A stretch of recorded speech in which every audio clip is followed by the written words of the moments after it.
Quick look at the first game on Sunday, the only game in the Premier League on Sunday is Wolves against Sheffield United. Wolves 1.44, Sheffield United 7. The draw is 4.8. I'm going to mention that tackle to both of these players. It wasn't really a tackle. It was more of an, as mentioned, more of an assault last week. But when you see that kind of challenge going in, although some of their players didn't see it, it wasn't even a yellow. When you see one of your teammates doing that, is it a sign that maybe things are breaking down more than maybe others are looking? Well, I was there. I was at the game. I was working at the game for 5 Live doing the commentary, and I mean, just couldn't believe what I was seeing after 12 minutes. A team, Sheffield United, that are really struggling. They're playing against the team Brighton, who are probably one of the hardest teams to set up against in the Premier League. The way that they play, I know for a fact, speaking to people at Sheffield United, they worked very, very hard on how to set up against Brighton. Because they played them in the FA Cup, they got picked off, they conceded 5 against them. Brighton were the better team by a long way in that game. So that you work 2-3 days, team shape, how are you going to play against an opponent, how are you going to set up, and then a mindless, reckless challenge like that after 12 minutes just blows everything out the water. I mean, he's not inexperienced. He's been in relegation battles before. He's an experienced player, and he's gone there for that exact reason, to shore up that defence. Started with a back 5. He was one of his 3 centre-halves. They looked solid. They looked compact. They knew what they were doing. And after 12 minutes, he just makes a mindless, possibly career-ending challenge. Thank goodness Mitoma's leg wasn't still attached to the ground, or else it'd have been a really nasty one.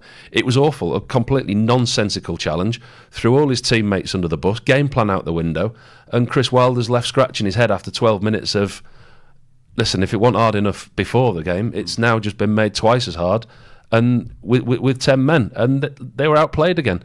We never know what the outcome of that game would have been. But in summary, after that game, watching Sheffield United conceded 5 against Villa at home, they're just not good enough. That's as simple as it is. Can't question the attitude, can't question the application. And I mean, I'm looking at the stats. I did a lot of work before the game. They've got the worst defence, conceded 65. They've got the worst attack, they've only scored 22. The most damning stat was they've conceded 98 shots on target in 13 home games. 98 shots in 13 games, which is an average of nearly 9 shots on target at home per game. You're not staying in the Premier League with that, I'm afraid. Proof that I was listening to Paul Robinson on the radio on Sunday was at least they were still in it. A goal for them about the hour before half time. Half time. That's when Chris Wilder had been really pleased with his team. The 10 minutes he got before half time. Yeah. And then the time from half time to about 70 minutes. But then Brighton got the third goal and they just capitulated. They just folded. Is there any hope for Sheffield United, Neil Mellor, going to a Wolves side who kind of picked off Spurs last week? I mean, they did another job on Tottenham, possibly a better job than they did at home. Yeah, and they've not been in form, Wolves, we have to say that. 1 win in 9. We've lost 3 of the last 4. That was a good win last weekend, though, wasn't it, against Spurs? Maybe we've been playing better than what the results have suggested. But Sheffield United, yeah, it's... I don't think there's any way back for that. I think the big thing for Sheffield United was they wanted to avoid getting the lowest total in the Premier League. There's been sort of a lot of talk about that. You're thinking, well, where are they going to get a win from? They got one at Luton, which was a big surprise. I don't think they'll back that up for a while. So, Wolves to win. On that tackle as well, I would like to see some kind of extension of a ban, because if you're going to throw in career-ending challenges, I don't think it should just be a 3-game ban. I think it should be really extended to a few more than that. So didn't like it. I'm glad that Mitoma was all right. Maybe it's not in his nature, Holgate, but it was a really poor challenge. And players need to know, if you're going to throw those challenges in, you're going to get served more than just a 3-game ban. So, yeah, absolute shocker of a challenge. Wolves to win this one all day long. Maybe someone like Neto to get a goal. Really like him. He hasn't scored in his last couple. But, really like him. Here you go. Question for you, Ken. Sheffield United, you like these quiz questions, have not won at Wolves since 2002. So 22 years since Sheffield United last one at Wolves. The goal scorers that day, one of them was Wayne Allison. Who got the other 2 goals for Sheffield United? A former teammate of mine at Preston. He's done Preston again. In 2002. 2002. Okay, Big Wayne Allison, the Chief. The Chief. Sheffield United in 2002. Star of the Battle of Bramall Lane, Wayne Allison. Don't forget, this was the time they had a little run to the semi-final of the League Cup. I was part of a Liverpool team that beat them in the League Cup semi-final. So think about that sort of era. Who got 2 goals for Sheffield United that day? You would not define him as a centre-forward, more of an attacking midfield player. He had a very good career at Sheffield United. Very talented player. Michael Tong. Yes, nailed He's it. dug that one you out. go. Blimey. That's redeemed myself from Andy Yeah, Carroll, hasn't it? I'm still in the hole here, yeah. That's pretty good. Wolves against Sheffield United then. Neto back for Wolves, as you say, is massive for them in the running, keeping him fit. And Hwang comes back in as well. Yeah. With Cunha out. Neto's outstanding. He's been linked to Spurs this week. I can only hope if he comes into that team, it'd be marvellous. He's a great player, Neto. Neto back in the side, Hwang back in the side. They'll want revenge as well because they lost 2-1 at Bramall Lane. That's one of Sheffield United's only 3 victories this season. Wolves only kept 2 clean sheets last 10 games, so they are susceptible, but they're going to have far too much for Sheffield United. I've seen them a number of times this year, Sheffield United. They are just not good enough. They are rotten, and there are a lot of words you could expect. And 7 is probably a bit short. But then again, they did go to Luton and get themselves a really important victory. But Wolves, you would imagine at home, they've been better on the road, but at home 1.44 is probably a very fair price for that one. Wolves against Sheffield United.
Covering every game of the English Premier League, Champions League and Europa League, live as they happen. For the best live bets, this is Clubhouse TV with sportsbet.io.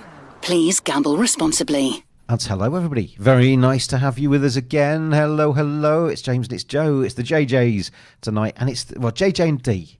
JJ and D, because it's James, Joe, and it's producer Dan behind the glass today. Sunday Dan, with us every Sunday on Clubhouse TV. Nice to have you with us.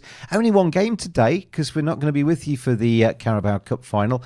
We'll talk about it a little bit as we go through this afternoon. Liverpool taking on Chelsea down there at the old Wembley, but the Premier League match is our concern today. Kicks off in around about 14 minutes' time. Wolves taking on Sheffield United, and I have picked my captain in my fantasy team, Joe, to be Neto today, because basically I've decided to go back to my previous tactic of captaining somebody that's either playing Sheffield United or Luton.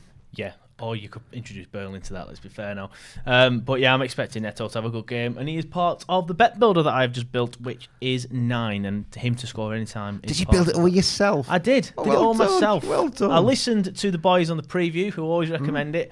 I have taken on their recommendation. So talk us through your bet builder. Yep, so I've got player goals, Neto to score any time, total goals over 2.5, both teams to score no, and Wolves to win. So essentially, Wolves to win to 0 and to win comfortably to 0, and Neto to be amongst the goals. I've had a very convoluted bet builder myself. I did it in the taxi on the way in, and it's only £1 that I've invested of my own hard-earned money. But I have gone for, what's my bet builder? I've gone over 2.5 match goals. I've gone over 11.5 corners, because Sheffield United, I think, have conceded more corners this season than anybody else in the league. Over 3.5 cards in the game, because I think Sheffield United will get dispirited. Amadodzic to be carded, because he's a walking card. Pedro Neto to score. Pedro Neto to assist a goal. Wolves to win the match. And Yao Gomez to have at least one shot on target. If all of that comes in, I turn my £1 into 125. That's not bad, to be fair. Yeah. I don't think that's too Well, bad. they're all things that could happen. Yeah, so I'll keep that to the side to see if that lands. But I do think this could be a very difficult afternoon. Another very difficult afternoon for Sheffield United. Shall we? If I go through the teams, then you can go through your very best bets. Sars in goal for Wolves. You got Totti and Dawson and Kilman as a back three. Altnouri's on the left, Semedo on the right. You got Gomez, Lamina. Gomez scored twice last time out for Wolves. They're in midfield. Neto, Sarabia behind Hwang in attack. We were seeing Hwang getting some treatment in the warm-up, but I think he's on screen again now. I don't know if he's going to be playing, because it looks like don't look good. He's currently lying down with physios looking very concerned around him, and his kind of gloved fingers are going across his. He looks like he's in a lot of pain. Yeah, that the physio on the left there, the male physio, he's looking very concerned towards the bench. They've not done the. Yeah, I mean, you wouldn't need to do that, actually, would you? What would you do? Well, you're not going to bring a substitute off exactly. the warm-up, are you? So if you're giving a code to the bench, what hand gesture is the code? Is it just this? Yeah, he's gone. Yeah. He's gone.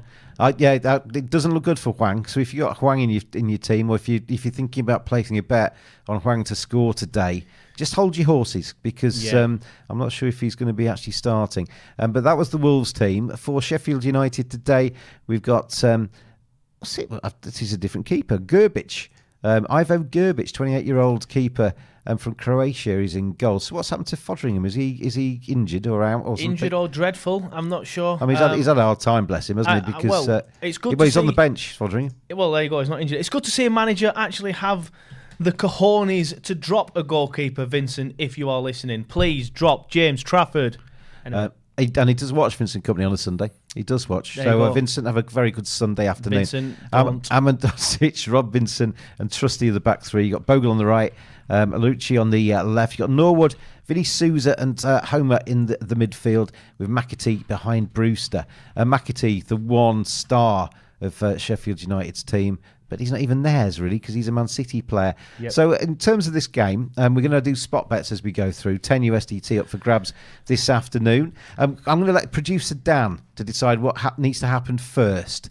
So the first spot bet, Dan, it's all your responsibility. So if you say 3 red cards, then you're going to be the most unpopular producer on Clubhouse TV. But Joe, in terms of this game... this should be very comfortable for Wolves, shouldn't it? Should be, and I'm fully expecting it to be. I'm kind of disappointed that you're actually sat there, James. And I don't mean that in the usual way that I mean it, which is part of it.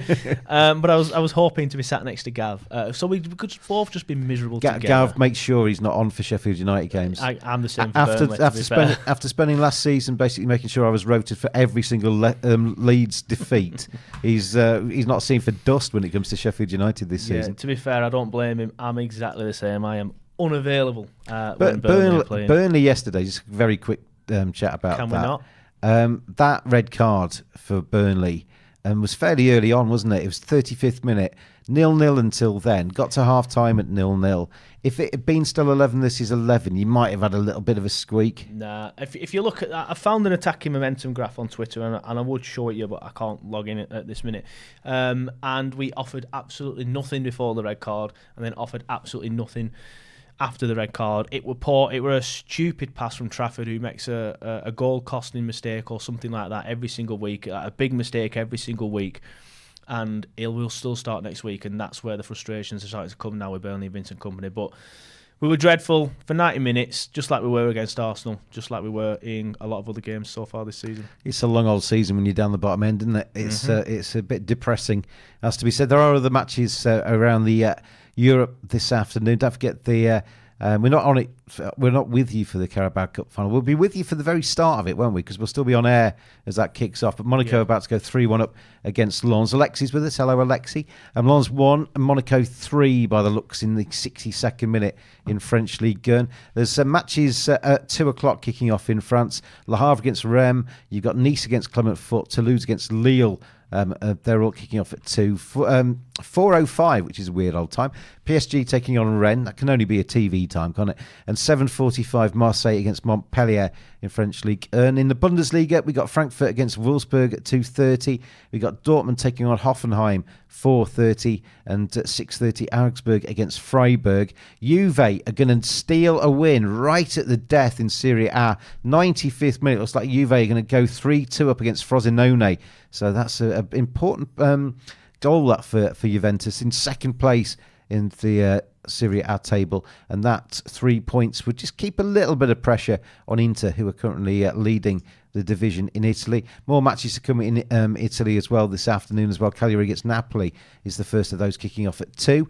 65th minute, Motherwell 1, Celtic 1. So we're just a quick dive into the stats in that game very quickly. Celtic 69% possession, 7 goal attempts to 9 to Motherwell. So actually, in terms of the stats that matter, it's actually fairly even, that game. But Celtic are obviously the best team in Scotland. It wouldn't be... You could probably go away from the stats when it comes to that game, because Celtic to win that game wouldn't be the daftest bet in the world. I'll give you the price on that if you want to swoop in. Scottish Prem, Celtic are currently... Can't find it, Joe. Where is it? Scottish Prem. Are you looking on Flash Score? No, I'm looking on sportsbet.io, which is where we get our prices, isn't it? Oh. It's not there at the minute. I don't know. Anyway, if you can find a price, let me know what it is on the Scottish Prem for Celtic to win. There's about 25 minutes left in that one. In Spain, Cadiz against Celta Vigo. Celta Vigo leading by 1-0. 24th minute. So there are plenty of other matches around the rest of the world as well. So if there's anything else you want us to talk about, then get in touch. Arbitanks, hello guys, he says. How are you guys? Arbitank, we're very well, thank you. Well, I'm talking for him as if I know he's very well, but I'm very well. I'm all right. Yeah. Football aside. Very handsome man. Thank you. Yeah. That's the nicest thing you've ever said about very me. And you're handsome going to take it away. Very now, handsome man, oozing charisma and football knowledge. Quite obviously sarcastic now. He's ruined it again. Oh, I'm speaking from the heart, Joe. Your cold heart. In my bitter, cold, twisted heart. Bitter, cold heart, yes. I've only got what? I had 2 Newcastle defenders. I had Shaw. Trippier and Sherrick both came away with absolutely knack all yesterday. I've not even logged in. Did they not get 0-0? Yeah, no. They did well to get 0, didn't they, to be fair? De Bruyne came on from Manchester City and then immediately got booked, so he walked off with nothing. Oh, did he come on in the end? Yeah. So I've only got 2 players in my fantasy team left this weekend. One is Neto, who is my captain, and Russ Love's taking on West Ham for Brentford. I'm a bit low on the ground because my bench, none of them are playing, because obviously with the Carabao Cup final, Liverpool are out of action. So I've tried to keep them in my squad without actually hoping they play. So, but the teams are coming out to start off this game at Molineux. 1:30 kickoff, so we're about 4 minutes away. Tell us what you're betting on, Arbitank, Alexi, everybody else out there. Get in touch with us on the Telegram chat this afternoon. It'd be lovely to hear from you this Sunday afternoon. Just the one game, a flying visit from Clubhouse TV today, but always good to see you, and hopefully we can get some of that good bets as we go through. Let's have a look at Wolves' home form, because they've actually impressed me this season, because a lot of people were suggesting Wolves might be a candidate for the drop this time around, but they have lost their last 2 games at home.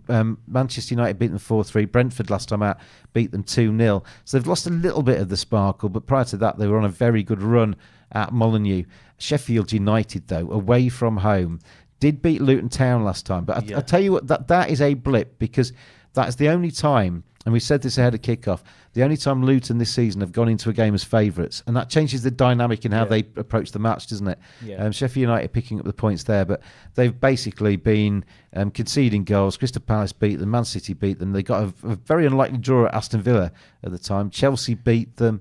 It's a sea of defeats apart from that. So Wolves, with their attacking flair, could get behind them and score quite a few goals. The only thing with Wolves, I think, Joe, and I'll see if you agree with me, the Wolves are very good on the break. Neto's got incredible pace.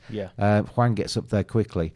I wouldn't be surprised, though, to see Sheffield United sitting quite deep and trying to kind of defend their lines today. And that'll be a little bit of a different test for Wolves, won't it? Because they'll have to try and prise them open. Yeah, it's always difficult when a team sits back and just in 2 banks of 4, like Sheffield United should probably do today, because I feel like that's their best chance of getting something and try and aim for set pieces. But obviously then Wolves have got to try and find space in between the lines, which can be difficult if a team's sitting so far back. And as you mentioned, their strength is mainly the pace and mainly counter-attacks. So it'll be interesting to see how they do with that one, definitely. Come on, Neto. Come on, all I care about this afternoon is Neto. The result can look after itself. Neto to score 5 goals, 5 assists, and just rescue my fantasy team, because it's starting to slide. Teams are out there. We are not too far away from kickoff in the Premier League. Good to have you with us, Clubhouse TV, with sportsbet.io. Fun, fast, ferociously fair. Let us know how you are betting. Join us. There are chances of free bets as we go through this game. Dan will tell us after this little sting what the free bet first one will be. Counting down to kick-off, covering every game of the English Premier League, Champions League and Europa League. Live. This is Clubhouse TV with sportsbet.io. Please gamble responsibly. Always, always, always gamble responsibly, Clubhouse creatures. Enty's with us. Hello, Enty. How are you this afternoon? Hopefully, well, probably not this afternoon where you are, but hopefully you are well this Sunday. And Dan is going to send me semaphore. Here we go. What's that say, Joe? Wolves Corner. Wolves Corner. With a question mark, so he's not sure if that's what he wants. Be authoritative, Dan. Turn it into an exclamation mark. Be authoritative. Believe in yourself, Dan. Wolves Corner it is then. The exclamation mark is down. It's a Wolves Corner. So they are currently having a minute's silence or a minute's applause rather for somebody. Stan Bowles died yesterday. I don't know if he's got any connection with either of these two teams or whether the Premier League is just playing tribute to him. This, I think, is for somebody called Paul. Yeah, there you go, Paul Bradshaw. Former player. Yep. Former Wolves player there. Former Wolves goalkeeper by the looks of it. Who died this week, I think. So, the Wolves crowds are giving him a very good send-off there. Brahy's with us. Hello, Brahy. Stan Bowles died yesterday, didn't he? I think he was a big player of his time, that QPR side. Yep. But, Paul Bradshaw getting the Wolves' love on the week of his death. So we are not too far away from kickoff. Let us know how you're betting. Tell us what your thoughts are on the Carabao Cup final as well. Chelsea against Liverpool kicks off at 3 o'clock. So that's about 90 minutes away. So we'll be roughly saying goodbye to you as that match gets into full swing. But looking forward to that one as well. The first really major trophy of the season, that isn't it? Yeah, it is. Looking forward to it. Hopefully it'll be a good match. Obviously, like you say, we won't be here for it. But of course, you can bet on it. Who do you think's going to win? Probably Liverpool, but I know Chelsea can hanker in and dig deep when they need to. I know they've been poor this season, but they obviously recently drew with Man City.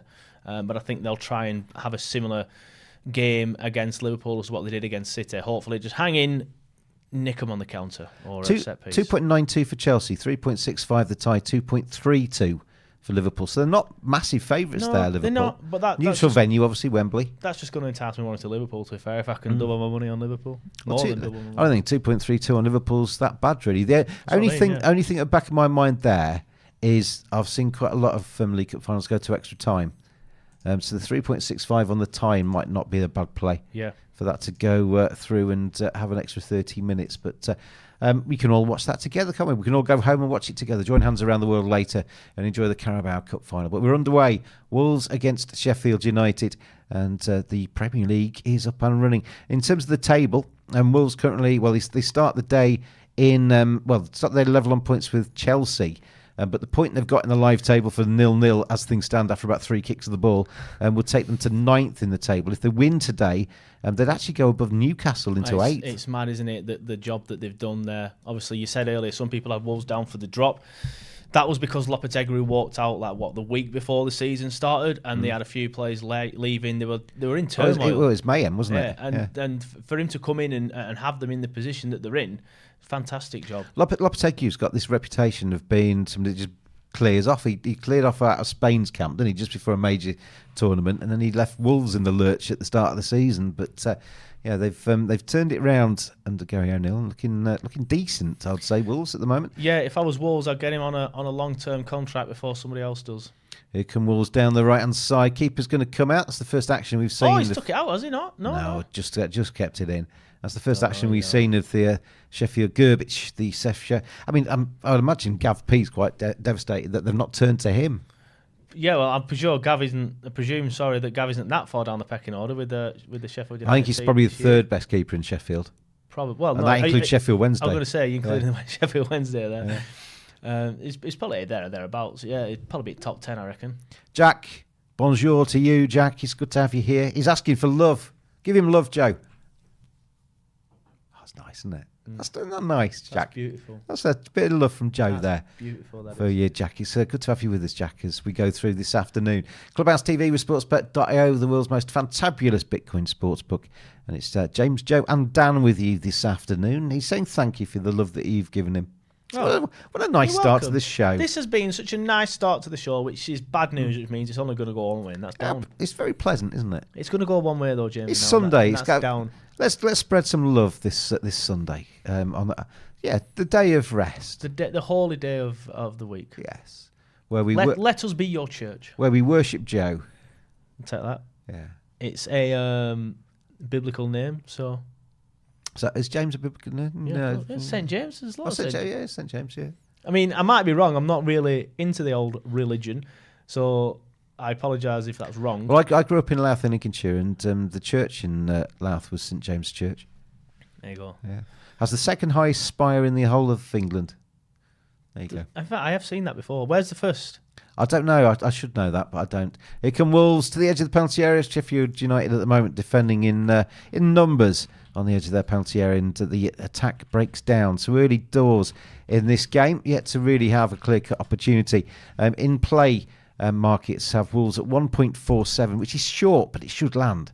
It's one of them, isn't it, where you're thinking, well, 1.47, is that worth my while? But then you're thinking, a successful 1.47 is worth winning your while. bet's a winning bet. Yeah, at the end of the exactly. day. I think I put up race to 9 corners yesterday on 1.45, and it came in extra time. Ooh, you've reminded me. So we'll take it. You've reminded me. I want to play Wolves on the race 2 markets, because Wolves will get loads more corners than Sheffield United today.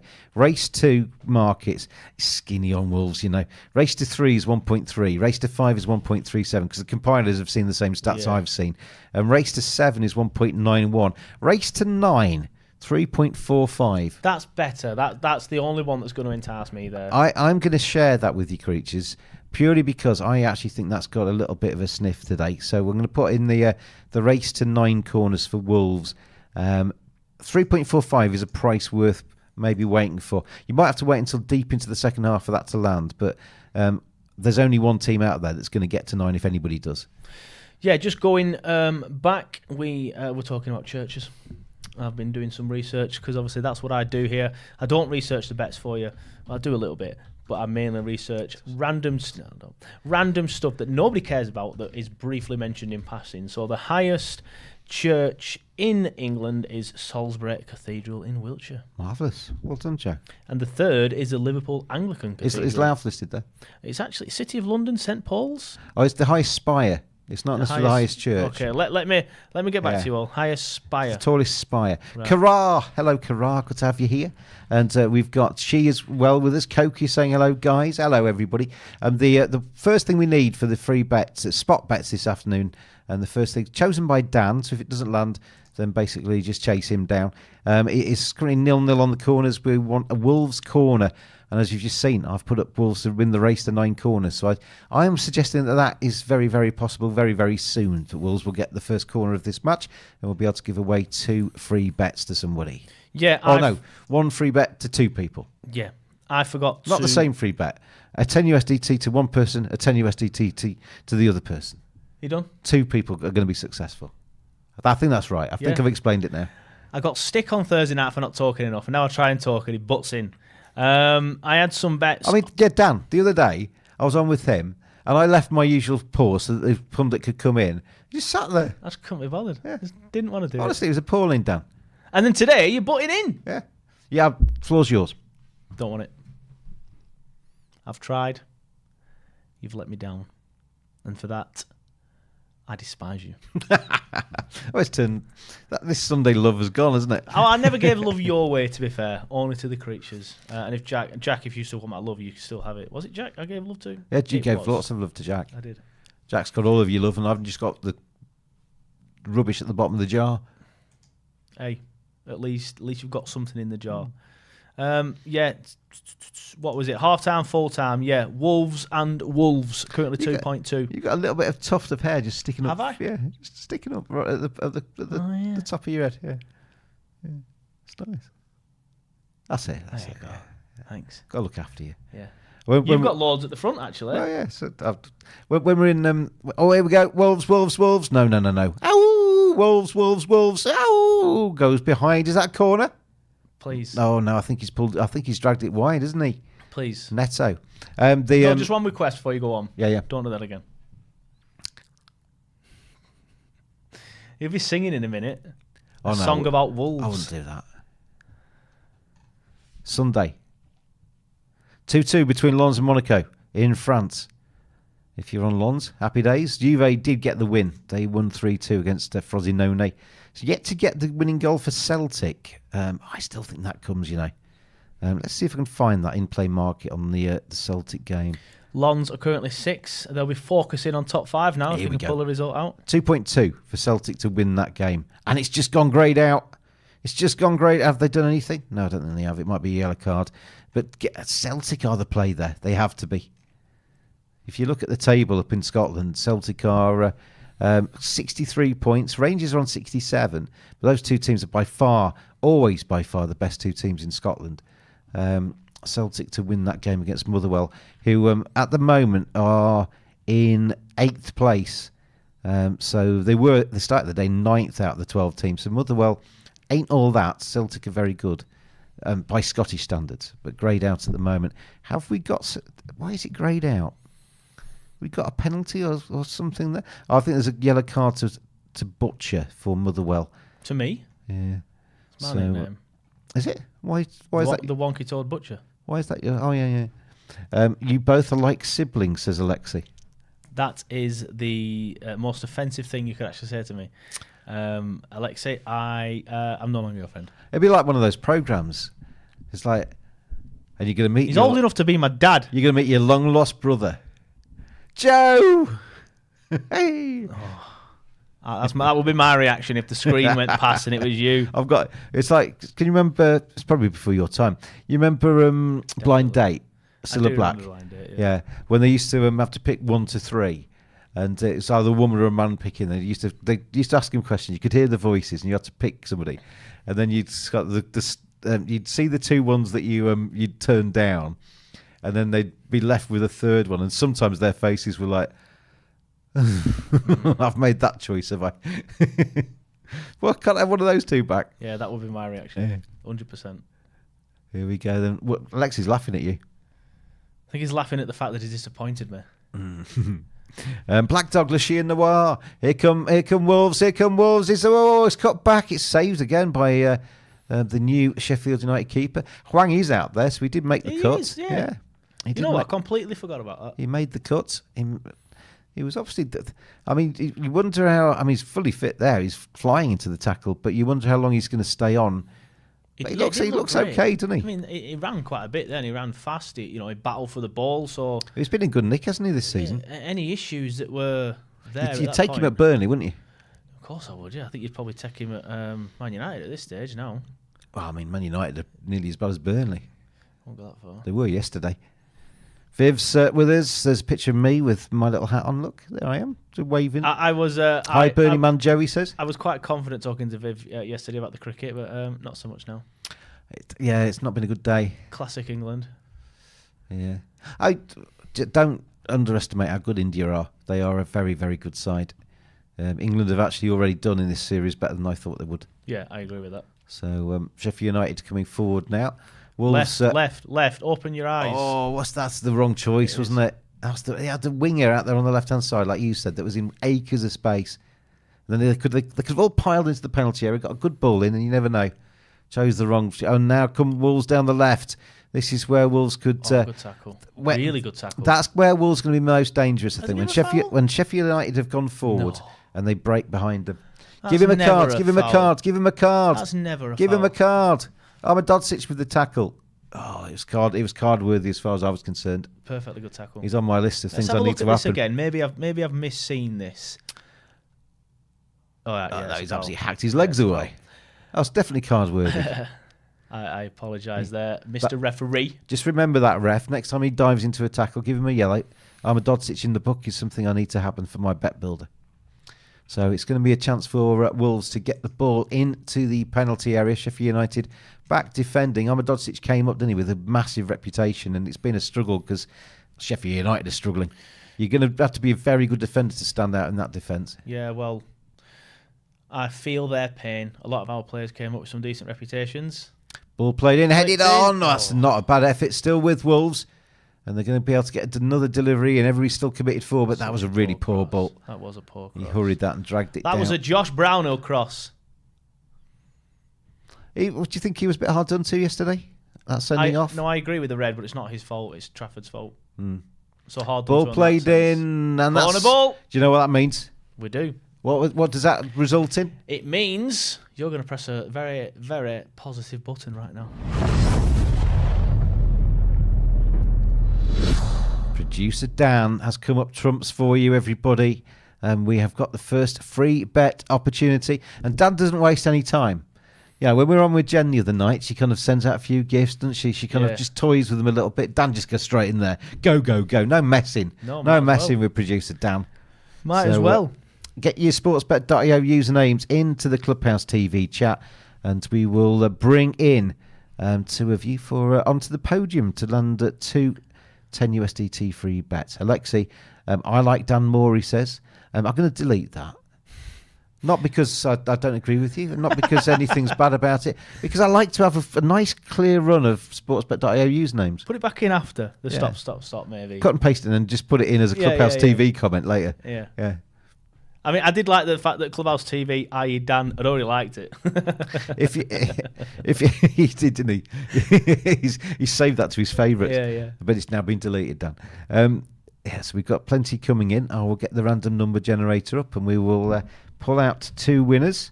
And hopefully it'll be your name that comes out, not you, Joe.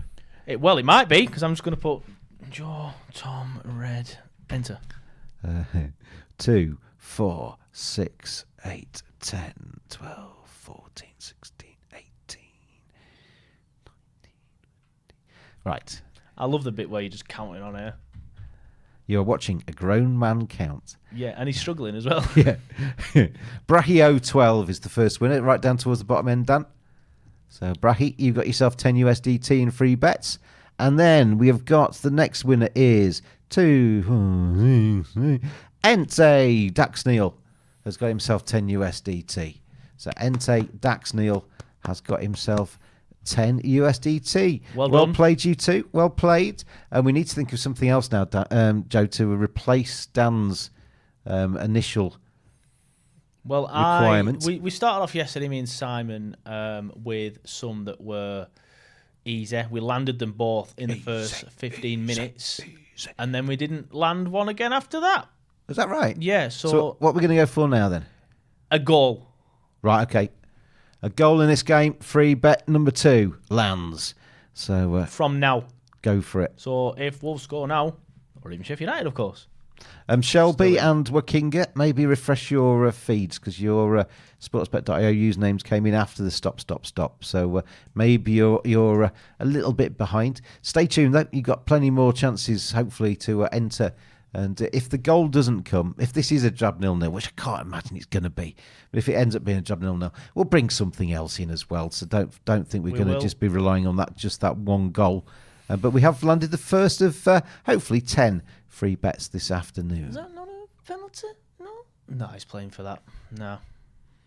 Well, they all play for it, don't they? True, but they leave their leg. They kind of they run and then just kind of the leg goes stiff and just holds itself out there to get kicked. I mean, I'm sure if it was a Liverpool or Man United shirt, it might have been looked at a little bit more than that. Well, I'm afraid you're right. That does happen, doesn't it? It's just ridiculous. The big club syndrome. Yeah. Here come. Oh, that's a good. Now here we go. Wolves attacking down the right hand side. Sheffield United having to scamper back quickly. Oh, that was a decent chance. Oh, he's out his back. Mario's gone down. He's asking. Yeah, he's strained something in the back of his. Either a strain from stretching or an impact because the player was coming in behind him. I think it's kind of the top of his buttock stroke, bottom of his back, isn't it? That he's holding. So there, he gets in front of the player. I think it might be impact that. Maybe when he hits the floor, actually. His hand went straight up though for help. Let's have a look here. There. Did he just land on the defender's foot? Maybe. Oh, he's right. Look at him. He's okay. All that whinging, he's back up. Oh. Get on with it, man. Winds me up. I used to on here work with Gav a lot, and the used to well, no, I don't see Gav very often in here anymore. But I used to say when they used to go down in like the 95th minute to time waste. Oh, get up, man! You're just feigning injury. And he used to say, you don't know that. I said, I do. I've seen millions of football matches. They all go down and feign injury at the 95% of the time. And then the one person that breaks the leg ends up getting ignored. Yeah. Because everybody just assumes that they're... The boy that cried wolf and all that.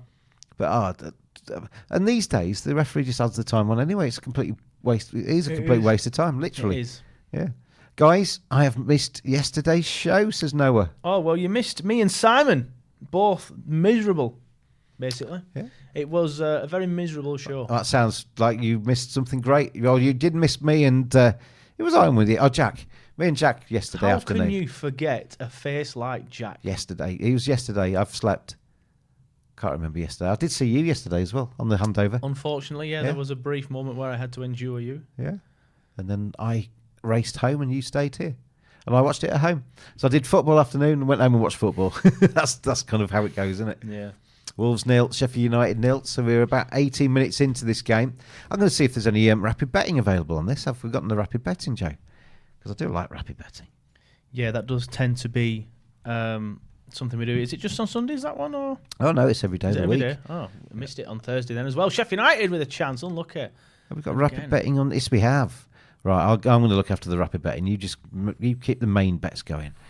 Sheffield United shot on target. What will the next shot be? I'm not going to do that one because I don't think they're going to get any more. Wolves have no shots on target. Will they have a shot on target between 20 and 30? Yes, they will. That's where I'm going. I'm going to go for a Wolves shot on target between 20 and 30. Is this a handball? Well, that'll be a shot on target if that's no. That was this one definitely was a shot on target. Yeah, but that's for Sheffield United. No, nothing's coming from that. No, they'll looked at it briefly, but yeah, corner to Sheffield United, header. They didn't even head it. Now this is the chance. Wolves on the break is a dangerous beastie. It'll be too early if they score. If they get 5 a shot on against target 4 here. at the back here, out to the right hand side. That's just delayed it. He played it behind him, and now here we go into the penalty area. Good defending. He's very, very strong defending. Has he hurt himself? He's gone straight into the advertising board. They're quite sturdy, those advertising boards, because they're basically big TV screens, aren't they? They're just like loads of thousands of LEDs, aren't they? Yeah. So it's not like the old days where it just used to be a bit of cardboard leaning on something. They're proper solid things, big electrical units. So if you bang into them hard, you know you've done it, don't you? Yeah. Look, he just didn't move. I'm amazed nobody's actually broken a leg or something on one of them. Well, yeah. Somebody Maybe, probably has somewhere, to be fair. Yeah, because they are pretty. It's like running into a wall, isn't it? Exactly, and you wouldn't recommend that, would you? Well, a friend of mine broke his leg really badly doing sledging in the winter. This is a few years ago, and he basically gone down this hill at a full pelt, showing off to his son, and he ended up going a bit off track and going into this hedge, and he thought this is going to be all right. But what he didn't realise that just behind this hedge was a massive, great big brick wall. Oh. So he went about 20 miles an hour straight into this brick wall with his legs sticking out. Oh. That's it didn't work. It didn't end well. No, on crutches for quite some time after that. This is why I don't do anything. It's better not to, isn't it? It's better to sit at home with a brew, watching telly. This is the most active I get. It's him. Yeah. I might every now and then take a dog for a walk, but even then I'm just like, right, I'm not going over 3 miles an hour. I walked down to the shops the other day. That's about as strenuous as it got. To get more chocolate? No. It's to post some things. I'm selling a few of my old bits of memorabilia on eBay, and the one downside to that, it's exciting when you see the bids come in, but then you have to go and post it all, don't you? Yeah. That's kind of the admin at the end of it is boring. Yeah, I used to do a lot of stuff on eBay back in the day. When I was at uni, try and make an extra few quid. Well, I used to run a memorabilia business. Oh, did you? And so I've got, when I moved into my flat about 4 years ago, there was a box full of stuff that I just chucked in the corner and never got around to kind of sorting out. And then I opened it up the other day and thought, rather than it being stuck in a box in the corner, I might as well get rid of some of these and try and get some money for it. So I've been selling them for charity. So that's why there's a Lamborghini outside. I've been selling them for charity. Yeah. Fair enough. Lamborghini. I wish. To be fair, you've already mentioned the taxi on the way in. Yeah. I had the worst taxi driver in the world today. Why? What was he doing? Basically, I booked him on the app, and then on it's not Uber, but it's similar.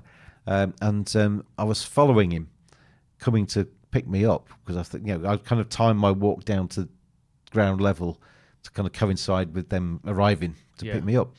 So I was watching him, and he kind of came past my flat.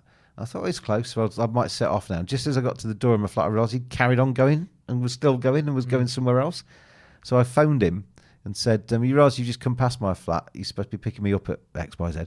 And he said, "No, I've got your address down as something else." I said, "Well, that's wrong. You need to turn around and come back. I'll give you the postcode. no, but your address is somewhere else. I said, I know where I live. And then basically I was kind of running a little bit late, not as late as you. And I was running a little bit late, and I got into the taxi, and he just sat there fiddling with his sat-nav saying, I need to make sure, sir, that I get you the right destination this time. And I said... Which is fair enough. And I said, that's fine. But I said, I'm actually running a bit late now, and I know where I'm going. I can direct you. Yeah. Oh, no. I'll get it onto the... Oh, honestly. Just get on with it. Drive me, man. For the record, I wasn't late. I arrived exactly when I meant to. No, you're supposed to be here half an hour ahead of 3 seconds You're supposed before to be the here stream half an hour started. ahead of the show. Perfect. You're supposed to be here Streamed half in, an hour ahead of the show. belly full of McDonald's. You're supposed to be here half an hour While ahead of the he's show. starving. Sheffield United into the penalty area, nosebleed time, boosts it and blasts it over the top of the crossbar. That's why you're worse than us. Honestly, many teams are. it is. There are three. It's a 3-horse race at the top of the table to win the Premier League. Liverpool, Man City, and Arsenal now have just 2 points separating them. Arsenal played so well last night, didn't they? Yeah. But at the bottom end of the table, it's a 3-horse race for the wooden spoon, isn't it? Luton, Sheffield United, and Burnley. I mean, have you got enough games left to catch Luton? You're 7 points behind them. Are you going to get 7 points in the remaining 12 matches? Probably not, are you? It's pretty dreadful, isn't it? Hopefully Leeds can come up and brighten up the Premier League next season. You'll just be as bad as you were last year. No, they won't. It will. Daniel Farker will have them flying. To be fair, Farker's obviously a good manager, but he's been found out at Premier League level a few times. But he's like a few years ahead of Vincent Kompany. Like, he's made them mistakes. So you're going to hope for your sake that he's learned from them. In all mistakes. walks of life, you learn from your mistakes, so you hope you would. And you'd hope that coming up with Leeds, he's probably going to have a little bit more of a budget than he did at Norwich, because Norwich never gambled and bought anybody. Last time Norwich came up, they actually sold players. That was actually good for us because we came up with them. Yeah, but they came up, and rather than actually buying players to be Premier League ready, they sold a couple of their stars. Emiliano thingy to Buendia went to Aston Villa, didn't he? He was their best player in the promotion hunt. Yeah, and then they got rid. It just made no sense. So he's never really had the backing when he's come up with any other team. Leeds will hopefully back him. Vincent Kompany, on the other hand, spurned over 100 million quid this summer. I think you need to stick with him though. No, I agree, but it's a long-term project, Jack. Yesterday was the moment where a lot of fans disagreed. Long-term project, Vincent's your man. I would suggest anyway. It's everybody wants sort of ice cream today, don't they? They can't wait for it tomorrow. It melted by then. You keep it in the freezer. You've not got electric in Burnley yet. What kind of ice cream is it? Is it like a whipper? What's your favourite flavour ice cream? If it was a red hot day outside, and I was going to say to you at half time, I'll nip out and get you an ice cream. What would you ask for? If you were going to nip out and get me an ice cream, I'd want a Magnum, a white chocolate Magnum. All brands are available. If there was an ice cream van outside, I'd just ask for a normal flake whipper. But if we were going to a shop, say in New Brighton or Whitbeard's, more around here sort of thing, mint choc chip scoop, please. I'll tell you what, you're a man after my own heart there. They're going to run out of mint choc chip with me and you there. What about you, Dan? What would you go for? Favourite flavour of ice cream? Mint choc chip for me. I like the minty flavour and then the crunch of the chocolate. Yeah, the crunch of the chocolate in there. Yeah, I love it. Oh, I've liked that since I was a little kid. I've been to Cornwall a few times over the last few years, and they always do good mint choc chip down there. And they have some other stuff as well, like clotted cream ice cream. Beautiful stuff. Salted caramel for Dan. Right. It's a bit cold today, isn't it? Let's wait a few months. It's getting nicer though. It's brighter. It's brighter today than it has been. It's been very mild this winter, hasn't it? We're not too far away from spring starting to. Spring will soon be sprunging. Yeah, is what you're trying to say. And I much prefer, honestly, summer. I mean, I know we moan about our summers in England because it rains and it's sometimes not the greatest, but summer months are so much better than winter months. 100%. Like long evenings where it's light until sort of nearly 10 o'clock at night. The only problem with that, when having a little boy, is he turns around when it's bedtime at 8 o'clock and says, "Well, Daddy, it's still light outside," and he cannot get his head around the fact that it's not wrong. Yeah. But it's like, okay, light outside or dark outside, you still go to bed at 8. Then it doesn't. It just won't settle until 10, for example. I want your best bet. Stop blathering on about ice cream and tell me what your best bet is.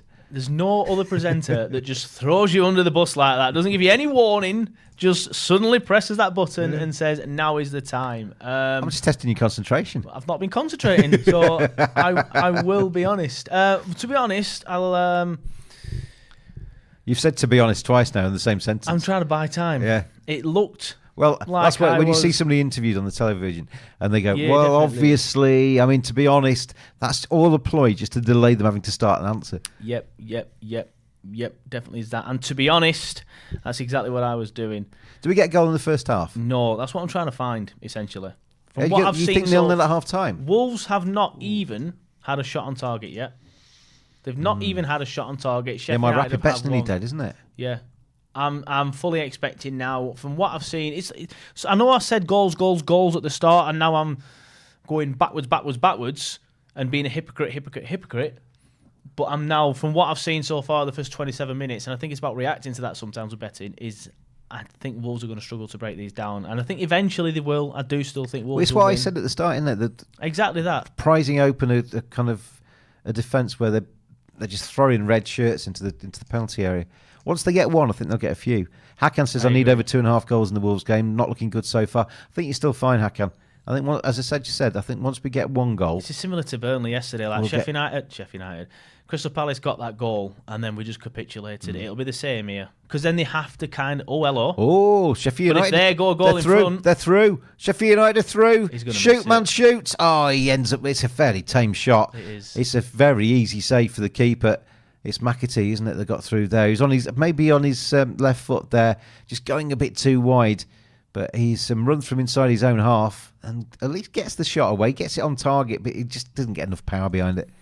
No, he does well to get in front of the Wolves' defence. Decent ball over the top, and then he's that clean through on goal from like 40 yards out. That's the problem. He's got to think about it too much. Yeah, he's got a long time to think about when he's going to pull the trigger there, hasn't he? Yeah.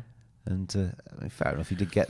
Hakan says he needs a first half goal for over 2.5. Not necessarily Hakan, but you're going to get one. You're going to get one. Wolves are going to score the opening goal of this game. Classic Redmond. I don't think Wolves will get a goal. Keep saying it because we'll get more goals. Yeah. Keep saying it. So this will be free bet lands. We'll have to wait until VAR clears it because you know what VAR can do to a goal. But Wolves are about to open the scoring. What's it done there? Oh, it's a free kick. We've still got the position on the halfway line, but Wolves look as if they're about to open the scoring. And we'll tell you how it comes as Wolves come forward down the left-hand side. Sheffield United back with that bank of about 5 across the penalty area. Ball played in towards the back post, headed and into the top corner. Very good goal from Wolves, and they have opened the scoring against Sheffield United. Now they've got the first. I think they could get a few. It's Sarabia with the goal, Altnouri with the cross, Wolves with the goal. Wolves 1, Sheffield United 0.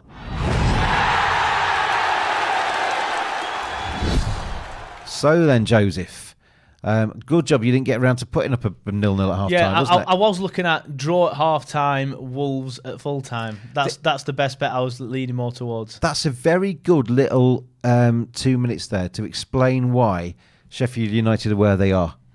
They get through one-on-one with the keeper, miss the chance, and then straight down the other end Wolves score. And when you're struggling at the bottom end, you don't take your chance. The other team punishes you. Especially when you can't defend. I mean, to be fair, there's no really poor defending there from Sheffield United, but he is a good header, that. It's a good header, actually, and I'm just going back on myself again, but he's unmarked. He's found his way away from the defender. What's going on here? Is this the brief VAR check that happened? They're all sort of like chatting in the middle. I mean, you can have both, can't you? You can have bad defending and still good forward play. Yeah. And that was what that was, I think. That was good stuff from Wolves. Wolves 1, Sheffield United 0. If you fancy another goal before half-time, now that if you think now that the kind of floodgates have opened potentially, then you could play another goal in the first half. First half Asian total is the market you need. Over 1.5 is 2.38. That, actually, was that just before half an hour? That goal went in. Oh. Was it the 30th minute? Let's have a look. Did that land 30th minute? That's a shot on target in the 30th minute. That lands my rapid bet, doesn't it? Is it not 20 to 29? Or is it 20 to 30? 20 to 30 it was. And it's already given it as -5. That's taking it as a loser. The goal was in the 30th minute. How can that be right? Hey? Loser. How can that be right, though? Waxing lyrical. That's a shot on target. They scored, man. 31:57. 31st minute, it says. On Flash Group, it says 30th minute. Well, I trust producer Dan more than you. Oh. About to wax lyrical about a winning bet just to find out that he'd lost Devastated, it. Joe. That's the most James Butler thing I've ever seen. I'm devastated. Good. That's not fair. Quickly, let's get another I one. want to see what the then. Premier League site says. Oh, here we go. I'm going to write to my MP about this. Honestly, this is just wrong. Strongly worded email incoming. Dear Mr. MP, I was You watching. don't know who your own MP is. I was watching the Wolves game. I think he might have been just resigned in disgrace, actually. Classic. It might be one of them. Classic Yorkshire. Most of them do. Yeah. Certainly in the end. I was watching the Wolves game the other day, Mr. MP, and where's the goal? I was just giving it as a goal on that site. Players stats is there. Where's the goal? Flash score still says 30th minute. Well, even if it says 30th minute, that's over the 30-minute mark, isn't No, it? it's not. 30th minute is 29 to 30. It's not because it's not because 30th. It's not, and I'll tell you why in a second. He's wrong, isn't he, It's not because if somebody scores, he's wrong, isn't he, Dan? If somebody scores after He's wrong, 10 isn't he, Dan? seconds, He's wrong, isn't he? Can you turn him down from in there? No. If somebody scores after 10 seconds, it says on there First minute. Exactly, first. That's what I'm saying. So follow that through. So for the 30th, Yeah. it'll say 30. Yeah. So it's after the 30-minute mark. You said it said 31. The 30th minute is the 30th minute. Right. It's not the 31st minute. Let me see what it says. 31st minute is after 30, isn't it, Dan? Honestly. You said 31. Please, Clubhouse creatures, lay into him on the Telegram said chat because 31. he is wrong, isn't he?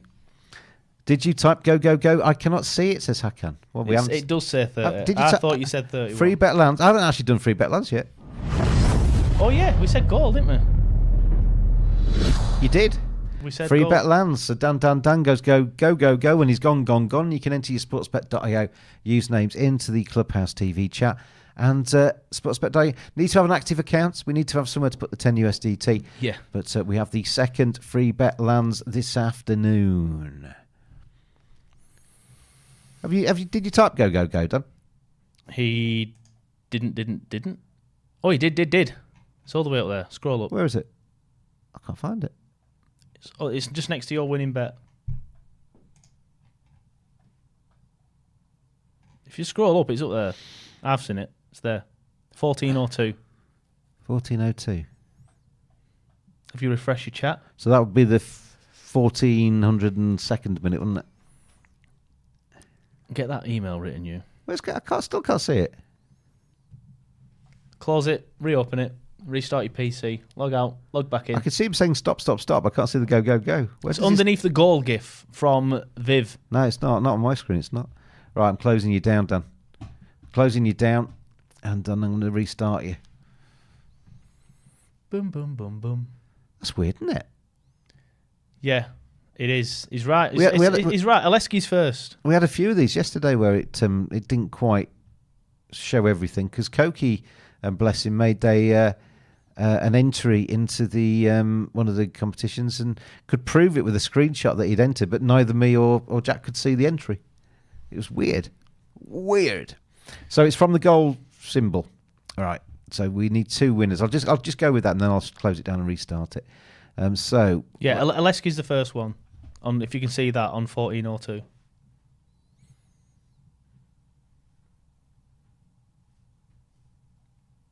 Yes. Here we are. I'm up to date. So 1, 2, 3, 4, 5, 6, 7, 8, 9, 10, 11, 12, 13, 14 down to Flocky. 15, 16, 17, 18, 19, 20, 21, 22, 23, 24 by my reckoning. 24. So good number. Let's have a look. First winner is right towards the top end. It's not you, Alexi, I'm afraid. It's not Manuel. It is Lubo. Lubo is the first winner, Dan. So Lubo is a success this afternoon. Well played, Lubo. And then the second winner is Carrar. Hurrah for Carrar. Hurrah for Carrar. Every time I'm in, Carrar wins. You're a winner, Carrar. Apart from yesterday. You're a winner, Carrar. Don't let anybody tell you different. You are a winner, Carrar. Look in the mirror every morning and say, Carrar, you're a winner. Because you are with Manifest Clubhouse it. TV. Manifest it, hurrah for Carrar. In You're fact, that's Carrar's new nickname. He needs a T-shirt. Hurrah. He needs a T-shirt with "Hurrah for Carrar" on it. Get on it. So 4 free bets have been given out. We need something else now to take us past up to half-time potentially, maybe even before half-time. So shall we go for... What should we go for? It's your choice this time, Let's isn't it? yeah. Come on. I've landed a winning one. Producer Dan's landed a winning one. The pressure is on the butler. I am going to say... corner kicks-wise, we've had 3-1 to Wolves. When Wolves get their 6th corner, we land the next free bet. So we need 3 more. We need 3 more Wolves Quick corners. maths. You're very clever. Thank You you. haven't quite worked out what the 30th and 31st minute is, but you're very clever on You the corner definitely said counts. 31st. Hey? You definitely said it said 31st. It said... And I've checked now, and it does say 30. But I thought you said 31st. No, it said... Well, you're backtracking now, aren't you? I'm not back. 30, it says 30th minute, doesn't it? I can see that now. Yeah. I had to get it up. And... but I've got it as a losing bet. Because they'll go off Opta stats, won't they? Not what Flash Score have said, but Flash Score probably go off Opta as well, to be fair. I'm devastated, Joe. What about the other? For me, that was a winning bet. What about Live Score? What have they got it as? They've got it as 31. So it's Flash Score that've got it wrong. I need to see the replay of the goal to see what the time on the screen was. I can sort that out for you. Let's. as well. I'm going to get it on Twitter. Then I'm going to write to my MP with the screen grab of the Twitter feed. Do you currently have an MP though? I don't know if he's resigning with disgrace just yet. He might this still. this could save him. He might still be in post. This could save him. I'm probably actually completely libeling somebody Yeah. with what I'm saying. But I've actually mentioned the name of my MP because I actually don't know it. Do you know the name of your MP? Yep.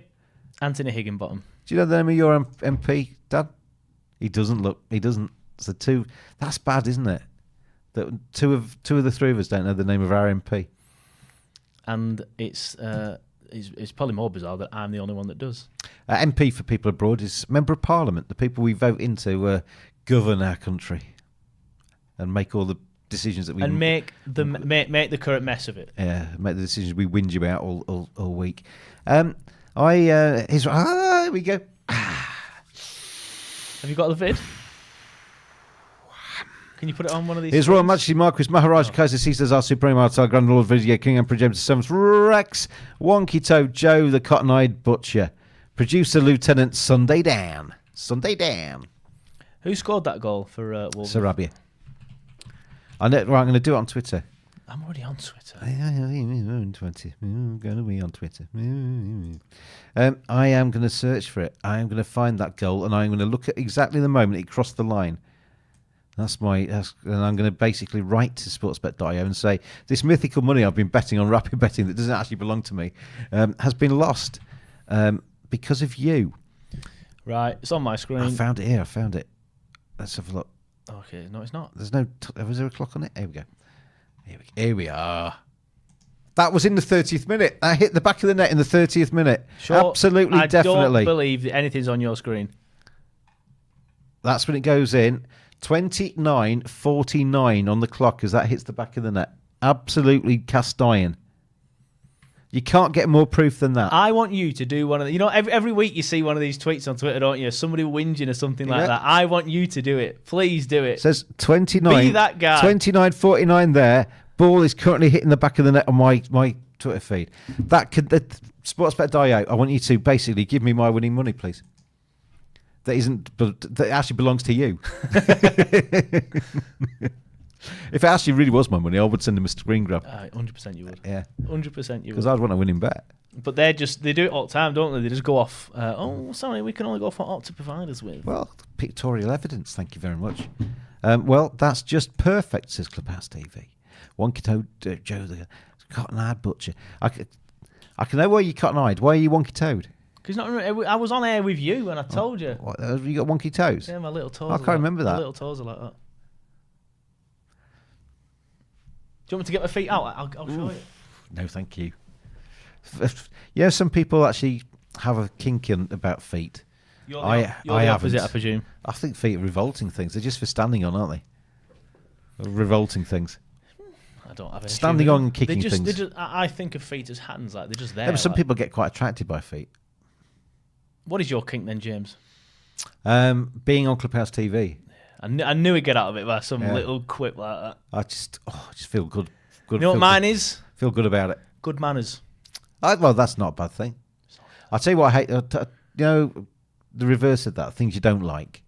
Walking behind people in a crowded shopping centre and they stop dead in front of you Yeah. and you go into the back of them. That should be a criminal offence. 10 years in jail as soon as you do that. Well, that might be a bit extreme. As Wolves come forward, can they get another goal before the break? Into the left-hand side of the attack. Ball's going to be played across the goal. Can they get something? Which one's ahead? Which pitch? That one's ahead. That one's ahead. So I'm seeing what I've just seen there on there now. Yeah. Yeah. So it comes to nothing.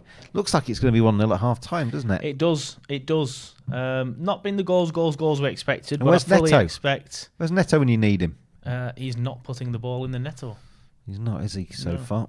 He's only got me 2 points so far. 1 for being on the pitch and ×2 for him being my captain. Thanks, Neto. Have you used triple captain yet this year? I Were you used it one of last them? week. Oh, did you? I basically cursed Diogo Jota. He got 1 assist and then got injured, and that was the last time I saw of him. He had 2 games to play, got injured in about the 15th minute, and I've never seen him again. Classic. Absolute mess of a man.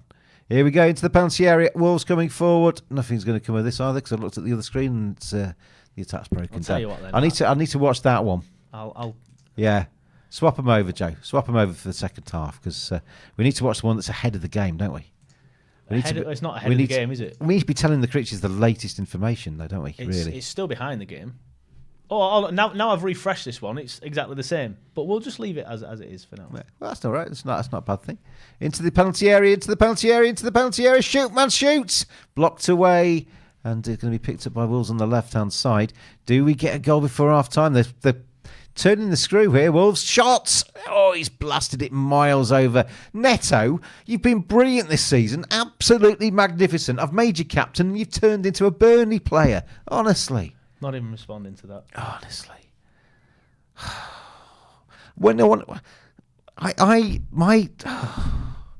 My fantasy team is dreadful this season. As it is always. I was top of the sportsbet.io league after about 3 weeks. Gradually just sunk like a stone. Is Gav above you? Oh no, he's miles behind. Is he actually? That's a shame. I know there's only... If you could choose one person to beat, it'd be Gav. My frustration, Joe, it's kind of relative, isn't it? My frustration is I'm not as excellent as I usually am. Gav's frustration is that he's about 5 pages behind me on the leaderboard. Gav's just nowhere. Gav's basically in Sheffield United position in the sportsbet.io league. Which is still below Burnley. And that's saying something. Come on, Wolves. Come on, Neto. Where are you, man?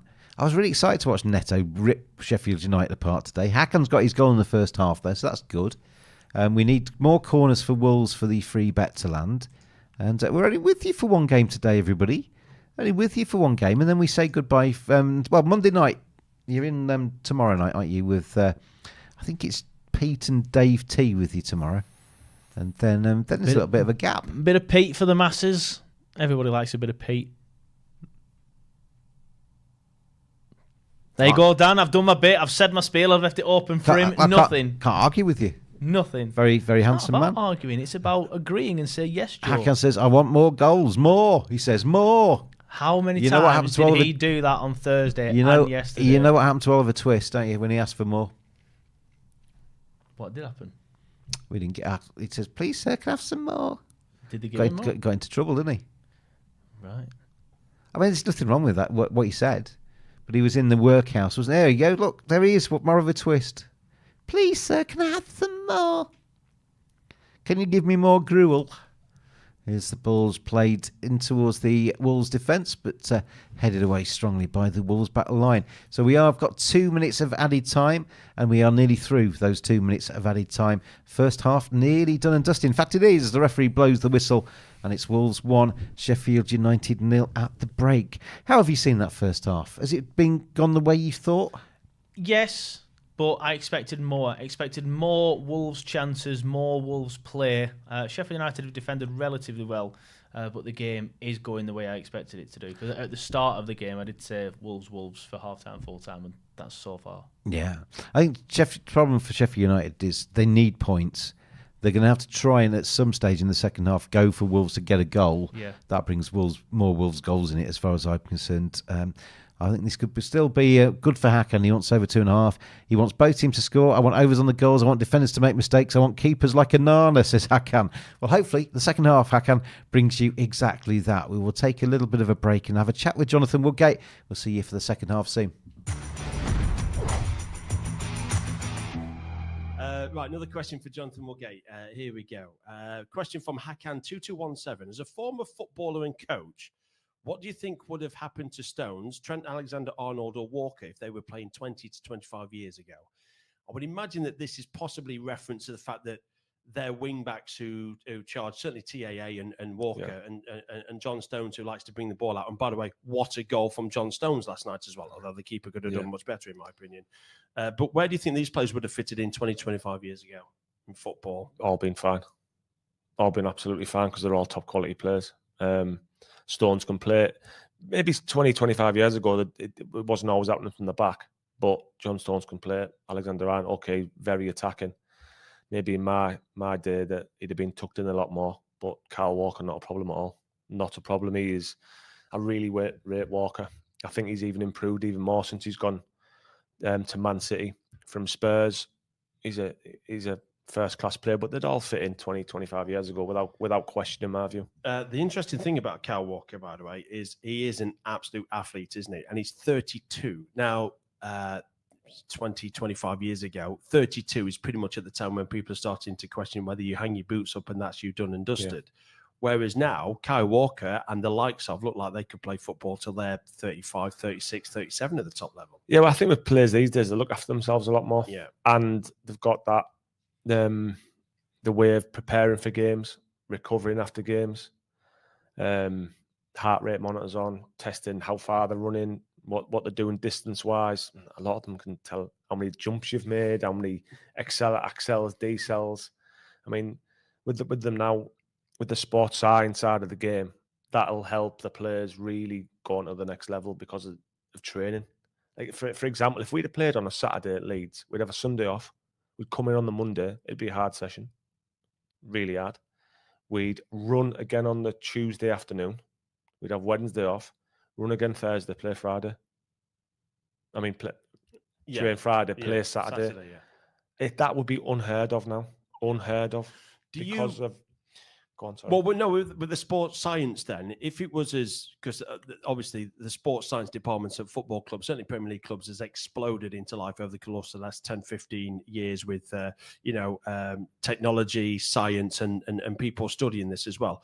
If that was around when you broke into Leeds and you'd had that from the get-go, just wondering how that would have affected you in your injuries and whether you would have had less of it. With no question, it'd have helped. It'd have helped because, just say, for example, in a game, you'd cover, say, 10,000 kilometres in a game. And then you'd rest on a Sunday. But normally, it's 48 hours after the game where your body's just recovering again. So you need that extra day. Bearing in mind, on a Monday, we'd be at it again. At it, high intensity, Tuesday again. But then to not have all the information, then that'd make a huge difference if we had it then. Thank you. Another question for Jonathan Woodgate. Another question from Off-Branded. Who, in your opinion, is the best centre-back in the world right now? And I will add a further question to that, which is why? Who is the best now? Virgil van Dijk. What do you think the start he's had this season? Because he seems not quite the Virgil van Dijk of last season at the moment. I think it's not always Virgil van Dijk. I think it's the players around him as well. I don't think he's had that part. Well, he hasn't had that partner all season. It's been changed. So they've had Matip in a couple of games. Phillips. What's it called? They've had Matip and Gomez. Gomez played in centre half a few times, and he hasn't that real structure around him. The midfield's been missing with Henderson and Thiago at times. So For me, he's the best. He sees danger so easily. He's never on his backside. Very, very rarely you see him on his backside. Reads the game so well, can pass it, can head, is quick, can score in the other box, defends his own box. I don't see a real weakness in his game. I just don't see it. Who was the centre half that you, if you did, when you were coming through the youth system at Leeds, and still when you broke into the Leeds first team, that you said, there's someone I'm going to watch and study and I'm going to learn a lot of? Was there a centre half that you did that with? The views, mate. I used to watch Gary Pallister. Yeah. And Tony Mowbray as a young kid at Middlesbrough. Yeah. I used to love watching Gary Pallister just because he used to bring the ball out of defence and he could run past players, but he could defend also. I've got his shirt at home, actually. I was looking at it today. A top move to Man United. Got in the PFA Team of the Year. One Player of the Year. A fantastic player, and you look up to them type of players. How close were you signing from Man United, by the way? Because I know you actually, was it a trial spell as a youngster at Man United? I certainly know, bizarrely, you ended up playing snooker with Sir Alex Ferguson once. That's right. I was a cheeky young kid. And I was on trial at Man United. I'd say for about 18 months. You go on different camps with them and stuff. And every Thursday, Alex Ferguson used to come in and have a meal with all the players. And Brian Kibb used to have a sing-song. And he walked in the snooker room and I was like, oh, wow. He went, who wants a game of snooker? I'm not Welsh, by the way. And I said, yeah, I'll play. I said, not playing with him. Cheeky young kid. I'll say, oh, yeah, it was brilliant, though. Just to see that, a manager coming in at the room, I was like, oh. And when your paths crossed later on, did you ever talk about that? Did he recognise you from those days, or what? I don't think he recognised me from them days. I never signed in the end. I didn't sign for them in the end. They not released me, but they said we no longer want to bring you in. So that was fair enough. Okay. Another question for Jonathan Woodgate. We're getting close to how well do you know Jonathan, by the way, and your chance to win a 10 USDT free bet. Another question from Mellor Jones. Who was the striker who challenged you the most? Who was the most difficult you faced? Well, I've got three. I'd say Alan Shearer, first and foremost. He was so difficult to play against, backing in, but like in the box, he was just so sharp in the box to get his shots away. And aerially, he was difficult to play against, a real handful of a striker. Thierry Henry, his speed, his pace, his general all-round play. You faced him on one of your debuts, didn't you? Middlesbrough, yeah. Yeah, that was the tough. I think I got cramp after about 37 minutes.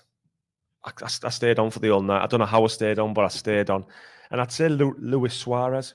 When I was at Stoke, I played against Suarez. And one thing that I pride myself on as a centre-back is I never really got rolled or turned when the ball was coming in, because I normally met it just before it was going to their feet.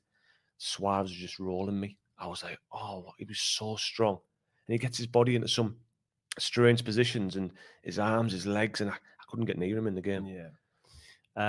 Thank you. Let's go through some more of these before we move on with Behind the Bet, sportsbet.io with Jonathan Woodgate. Another question from Mellor Jones. What does the game against Athletic Bilbao on September the 22nd, 2005 mean to you? Now, I am thinking, is this the... This is the famous debut, isn't it? This is the debut. So you make your debut. So you've been at Real Madrid for a year, because you've been injured. We've talked about that. And then you finally make your debut against Athletic Bilbao. Obviously, the night before, you're thinking, yeah, okay. When did you find out you were playing, first of all? The day before. The day before. The day before. So you go to bed that night thinking, I'm already thinking what the game could be like or how I could play. Yeah. You visualising the game? Yeah. I didn't visualise that. No. Talk to me you about wouldn't, the would game. you? No. Well, again, you're one of 5 English players to play for Real Madrid. I'm not visualising getting sent off and scoring an own goal. Right. So the own goal. Let's talk about the own goal first of all. Right. You are stood, 20 yards out, 25 yards, and there's a shot. Yeah. Now, your job as a defender is to stop conceding goals. Yes, to stop the ball going in the back of that. So there's a shot near you. So you do the perfectly natural thing, which is try and block the shot. That's all you do, isn't it? Yeah, I think as a defender, you do that. Of course you do. In my defence, so I'd been out for, say, a year. I didn't have no practice games. Right. So I was none at all. They just threw you straight in. I was straight in. I trained and done about 6 weeks' work. I didn't have a practice game. I was straight in. See, That's harsh. So what I'm looking at in my defence is I was a bit like disoriented. I didn't really know if you know what I mean. I should have been a bit over to the left, really. I was a bit out of position. So I'm thinking to myself, that's in my defence. Yeah. But it's one of them things, isn't it? It's one of them things. To be fair, with the first yellow card as well, I should have been sent off because it was a terrible tackle, mistimed. And I wouldn't come across as a dirty player on the pitch. I was more like well-timed. But I could have been sent off for the yellow, but I didn't think the red. Don't think I should have got a red. Yeah, I've heard you say this. So I shouldn't have got a red. You think you should have got a red when you got the yellow, but you don't think it was a booking when you then picked up the second yellow to get a red. Exactly right. And I think all the players agreed with me. I could have been worse. And I could have got a straight red. So Real Madrid fans, especially fans of Barcelona, Real Madrid, the top sides in Spain, they are quite happy to show their displeasure. The white hankies, the booing, they are on your back straight away. But what happened when you got sent off on your debut? I got a standing ovation. Standing ovation. I couldn't believe it myself, to be honest. I was thinking I'm going to get barracked here. I think my mother and father were in the crowd behind the goal. I think they were. They must have started the cheese off. But yeah, I got a standing ovation. I think because they realised the work that I'd put in to try and get fit. Yeah. It was well documented in the local press how hard I was working. I was learning the language, and I was making mistakes learning the language, but trying to fit into this culture and this humongous club. What did the players, if you can remember, what did the players say to you? And what do you do when you're sent off? Do you go and have a shower, get changed, and wait for the team to come back in? I mean, or do you sit there in your kit and just feel like, this is the worst thing ever? And what were the players like with you when they came back in? Can you imagine what I was thinking when I got sent off? I would imagine. I can only think of about 6 swear words right now that cross my mind. Because when you get sent off, you walk down some steps. Yeah. And in the Bernabeu, you walk up some real steep steps. Yeah. And then you go to the locker room on your right-hand side. I remember just sitting there with my head in my hands thinking, oh, my God, what has happened here? I remember we were getting beat as well, I think. We ended up winning the game. I think we ended up winning the game 4-2, is that right? And I remember just being in the locker room and Ronaldo coming over to me. He said, listen, don't worry about that. Your leg's fine. And I just realised, I thought to myself, I've been out for a year now. I've just signed for this team. I'm back. And like he rephrased it, he said, listen, it happens to everyone. Just move on from it. But then I remember picking up my phone and Kieran Dye going to me, that was the worst day I've ever seen in my life. I had to agree with him. It's still the worst one now. Yeah, but it's hard. I mean, you haven't played football for a year and then you're thrown straight into first team action. That's incredibly harsh. Yeah, I think there was that clamour for me to play and to get out there. So I don't think there was time to make all these friendlies up. So, and then, straight in. As we said, you scored in the Champions League at the Bernabeu against Rosenborg. Literally, what was it? A week or two later, something like that. 2 weeks later. 2 weeks later. But that was probably that was an incredible feeling. 48th minute equaliser, losing 1-0 at half time, and then went on to win 4-1. You were the bedrock of that victory. So let's counterbalance the. The assist was good.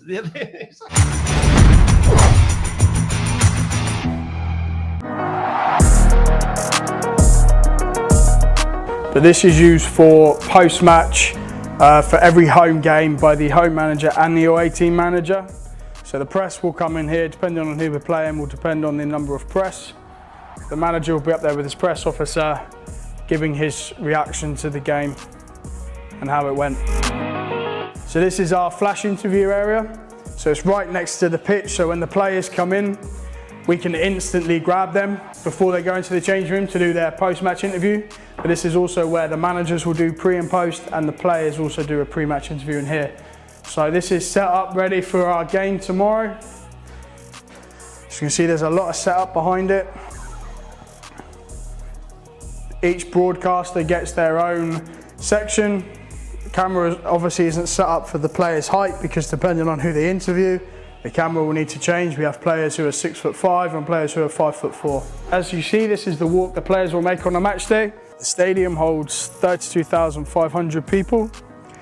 The pitch here is a hybrid pitch. So what we're stood on at the moment is obviously 100% Astro. But then when you go onto the pitch, it's 4.6% artificial. So every 10 centimeters, there's a row of artificial grass, and then the real grass is grown around that. and that makes it more sturdy underfoot and makes sure the players or helps avoid players getting injured as best as we can. For a grounds team throughout the week, we only have 3 full-time members who work on the pitch. On a match day, that goes up to about 15 because of the damage that it takes on a match. It has to be taken care of straight away. But like I say, throughout the week, we have 3 people who work on the pitch. They cut it every day. Full-time staff, we have 400 here at the club. That's 250 here at the stadium and 150 down at the training ground. On a match day, you're looking at about 600 to 700. Covering every game of the English Premier League, Champions League and Europa League, live as they happen. This is Clubhouse TV. It most certainly is. Welcome back, everybody. Clubhouse creatures around the world. You are watching Clubhouse TV with sportsbet.io. Fun, fast, ferociously fair. James and Joe and producer Dan with you this Sunday afternoon. They have literally just kicked off for the second half. Wolves 1-0 up at half time. I've actually just put a bet on myself of over 2.5 goals in this. I've joined Hakan on the goals hunt because I think this now opens up and becomes a bit more aggressive in terms of Wolves getting forward. We just saw the attacking graph, didn't we, on the TV company there? Yeah. It was all Wolves. It's all orange for Wolves, and Sheffield United's attacks are few and far between. Yeah, it's all Wolves, and I was looking at a similar bet, but just to bump the price up ever so slightly, as you met my earphones, ever so slightly louder. Yeah, it's very hard to set. That producer Dan was telling me at half time that he was a bit quiet in the first half. But he takes his mouth away from the microphone. I literally he goes never like do that, and it winds me up when he says I do that because I don't ever do that. I don't move. Anyway, if you'd let me put my winning pick up. Yes, go for it. Wolverhampton Wanderers FC total. Now he's got really loud. You're talking loud now. Just talk normally now. I've set your microphone levels different. Wolverhampton Wanderers FC total over 2.5 is currently at 3.00. Thank you very much. Thank you. Why are you shouting? I don't know. It's good to have you here, Joe. It's always a pleasure to see you. Thank you. Wolves 1-0 up then, and we need for the next free bet to land. Corner for Sheffield United there. It's headed away by Wolves and half cleared. Man down though on the edge of the 6-yard box. But we need for the next spot bet to land, we need to get to 6 Wolverhampton Wanderers corners. At half time, the corner count was 3-1 in favour of the home side. So 3 more Wolves corners, and we get you another chance to get a free bet. And we could go just bang, bang, bang on the corners, headed behind, and we could get there very soon, or we might have to wait a bit longer. We'll see.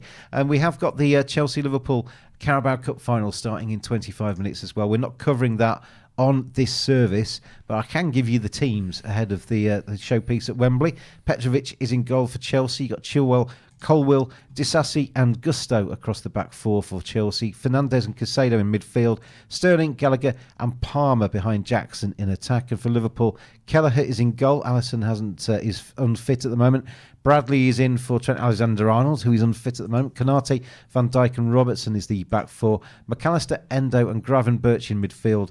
Elliott, Gakpo and Diaz are up front for Liverpool. So it's a slightly reduced Liverpool. No Mo Salah, no Darwin Núñez. But we still fancy Liverpool a little bit, don't we, there? Yeah, obviously you mentioned there no Salah nor Núñez as well. I think there was like latent fitness tests on both of them, which brings Chelsea back into it, but I do think Liverpool will have too much. But I think both prices are okay there, you know. Yeah. I do like both prices on there. Be worth checking out their markets in more detail. I'll tell you what, coffee tastes very nice out of this, you know. Oh, the worst podcast in the world mug. There it is. If you like, it's not nice. That it's very nice. It's not a nice thing to say. It's factual. If you like, 563 episodes of that podcast. Thank you very much. It's more than me. How many have you done? I don't know. For your Burnley stuff. Well, I have you done many? Have you gone down in quantity this season? What do you mean in terms of actual podcast delivery? Because you're depressed about it. No, I do a pre-game and a post-game. I'm contractually obliged to due to sponsorship, so I cannot get out of it. I did one this morning, and I literally my opening line was, "I'm only here because I have to do an ad read." Here come Wills down the right hand side. Can't keep it in though, and ball out for a throw in on the far side. What happened? I mean, I've got sponsors on my podcast as well, and I do a golf podcast with Dave Tyndall, and we've got a sponsor for that as well. It doesn't half motivate you to do it. Because there are occasions where you kind of think, I haven't got time this week, or I can't be bothered. But when you've got contractual obligations to Yeah, sponsors and stuff. mo- You have to, don't you? Motivation isn't the right word, Yeah. but I've got one sponsoring the full-time show, one sponsoring the pre-game show, one that has ad reads on both, so I can't get away with it. It's a good thing though to do it regularly. Yeah, it is. Obviously, it keeps the listeners up, and it focuses the mind when you have to do it. And sometimes when you're not in the best mindset about the team that you're covering or whatever, it's not always going to be a bad podcast off the back of it because you're a bit fed up. It's actually probably a better listen sometimes. Yeah, I mean, the podcast was fantastic today. If you want to go and check it out, it's Turfcast Podcast. I'm sure it was. It's probably the best Burnley podcast there is. Correct, in my opinion. There are new ones on there now. It's probably a low bar, isn't it? Well, to be fair, you know what? There's one that's been going for years that used to be really good that isn't so much anymore, in my opinion. But there's a new one as well that's come out recently that's like a team full of ex-journalists who used to cover Burnley, and that one is annoyingly very good. But they would be being ex-journalists. I think I listen to a lot of podcasts, and obviously watch various ones as well. And I don't think that does you any harm because you can always learn. And you can always fine-tune your own podcast and try and make it better. And I think watching how other people do it and thinking, I actually like that. Yeah, I like the way they've done that. I'll nick that. I'll nick that for mine. I think the best thing that I try and do is just keep it fresh. Like I change it slightly every year, maybe whether it's new people or new shows or whatever. My cricket podcast, nothing happening in the football at the moment. My cricket podcast is it's different because I have different things. I have what I call fan badges. I've got Indian fan badges, I've got English fan badges, I've got Australian fan badger, I've got a New Zealand fan badger.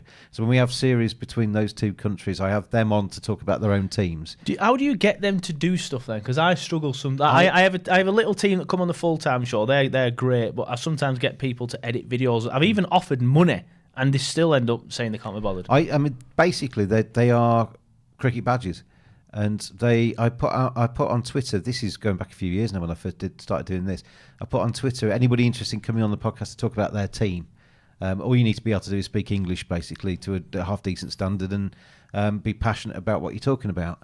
And I've been very, very lucky because some of the guys that have come on put some of us to shame, really, because we're kind of working the industry and it's a low bar and talk for a living. But they come on with no training, no previous experience of being on, and you can tell that when they're first on, they're quite nervous. You can hear it in their voice and stuff. But they come on, because they're talking about something they love. They're good, so I do them, and then I have guests on as well. And if I have former players on, I do it's like a 20 questions feature. Oh, I was saying the other day, weren't I? I've got Ashley Westwood on this week, actually. So I was going to use. Obviously, Gav does this charity thing when he has his big interviews in. So I'm going to use something like that and steal it and put it in this Ashley Westwood one.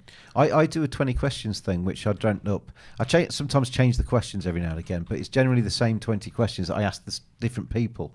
And you can obviously go off on a tangent. If somebody starts to bring something up, you can ask them a bit more. Yeah. But some of them are serious about what I kind of say. If you could, one of them's if you can relive your a day in your career again, which one would it be? Which is your best moment, basically. If you could not relive a day, which one would you want to avoid? Which is what was your most disappointing day? If you could jump into the skin of a current cricketer and live their life for 24 hours, which one would you pick? That's always quite a good one. I bet that's Corley a lot, isn't it? Yeah, a lot of them want to be, especially English people, want to see what it's like to be an Indian star for a day. And then I do silly ones, kind of like quick questions. Yeah, a bit more. Yeah. Here comes Sheffield United into the penalty area. Oh yeah, football's on. Sheffield United have started the second half quite well, haven't they? Forgot about the foot, eh? I don't know, I've not been watching it. We were talking about Turfcast, so I've gone onto the YouTube channel, started checking my numbers from yesterday and this morning. We'll stifle that attack and they come forward again. How are you betting out there, everybody, on the Carabao Cup final? Who do you think is going to win it? Is it going to be Chelsea? Is it going to be Liverpool? Let us know on the Telegram chat. Be nice to hear from you this afternoon. It's nice to have all the messages so far. Always good to have you here. Indy says he wants Wolves to win. Shadow Shigami says, well, I want to see how well Sheffield United can do. Ente says Calgary against Napoli. It seems 2 goals got VAR'd off. And we've got Shadow Sheep says, "Oh damn! I am. I don't know if he says it in that voice. I am watching Wolves Not sure match, why you so would, to be didn't fair. know in the Italian one. So Chelsea wins, says Alexi. He fancies Chelsea to lift the trophy. But I saw somebody describe the Carabao Cup final as Pochettino's D-Day or something like that. He needs. don't know, he needs a trophy though, doesn't he? It would help give him some time, but I don't think the Carabao Cup matters that much anymore. Say if he won it today, then lost his next three in the Prem. It's still a trophy. It is, but say if he lost that today, won that today and lost the next three in the Prem, he'd still get sacked. But it's a start, and he's got a trophy to kind of waft around in front of the board. Todd Bowley's not spent $1 billion to be 10th in the Premier League. Exactly, that's what I mean. Even if he wins it and loses next three, Todd will still get rid of him. Because that's the bread and butter. That's where he makes his money. He wants to be in the Champions League. We could see at least winning this will get them in the Europa League, though. I guess because they might not finish in the top 8 at this rate. There's potential for a bit of a merry-go-round over the next the remainder of the season or the end of the season, because there's going to be a few managers who, David Moyes is under pressure. I think that's just going to come to a natural end at the end. I actually think the managers of the teams right at the bottom, the Chris Wilders, the Vincent Kompany's, and the Rob Edwards of this world, are not under pressure, because Chris Wilder's not been in there long. Vincent Kompany's got a lot of credit in the bank, and Rob Edwards is can be seen to be doing a very good job. Daesh is getting under pressure at the minute. But obviously give them the 10 points back that they should have, and that'd be the highest they've been for a while. But you'd usually be looking at the table and thinking, the ones in the relegation zone, their manager's going to be really fighting for survival. But I actually think the managers of the bottom three are okay if they want to be. Yep. Because I think that Rob Edwards at Luton is doing a fantastic job. He is, and he's made Luton hard to beat, and they have an identity. It's not pretty to watch, but it doesn't really matter at the end of the day, does it? No, I've really warmed to Luton, I have to say. Of the teams down the bottom end, they're the team that I'm kind of rooting for, really, in terms of Cheers, survival. mate. Appreciate that. Thanks. Yeah. I'm not rooting for Burnley at all. Cheers, mate. It's a pleasure. Absolute pleasure, anytime. And on that note, I hope Leeds capitulate. And I've still got -5 on that bet. They've never gone back and looked at when the It's a bit greedy with a 5, innit? ball actually went into the net. Did they not watch? Have they not seen, the compiler's not seen your rant? I mean, if you're watching Sportsbet.io boffins, just look at the clock. When that ball hit the back of the net, that's when the goal went in. I've got a free kick. I was going to say corner for Wolves, but it's not. So it's nearly a corner for Wolves, just in from the corner flag. Free kick going to be sent in left-footed from the far side. 1.16 for Wolves at the moment. 7.4 the tie. 24 for Sheffield United to come back and win it. It's in towards the two Wolves players tackling each other there, trying to get the shot away. In the end, the referee blows up for a free kick. So Sheffield United are going to get the chance to clear their lines. If you fancy more goals, as Hakan does, as I do, over 2.5 goals in this match is now 2.45. That's not a bad price. We've got over half an hour left here, Joe, and we could easily see Wolves go bang bang at some stage, couldn't we? Yeah, this is what I said earlier on. I don't even know if I got round to it, but I did say over Wolves 2.5 goals. I can't find it at the minute, but I think at the time it's around 2.3. So yeah, if they get one, I presume they'll get a third. Oh, a very interesting question here from Dan next door. How did Leeds not get a mention until now? He says, well, I mean, I have been in since then. So they did get quite a few mentions the first time I was back in after Friday night. But Leeds is brilliant. When Dan first came in, it was the first thing we were speaking about for about 20 minutes before you got here. But it was a tremendous night. I was dancing around my living room. It was beautiful. When your team does well, it's great, isn't it? Yeah, it is. I would like to comment on it, but I didn't watch it.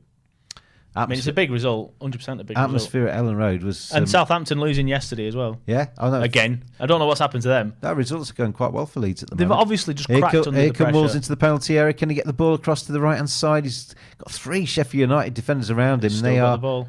They are fighting for their lives at the minute, Sheffield United, but recycled possession. Viv says, isn't it good, small club not getting a mention? Honestly, Viv.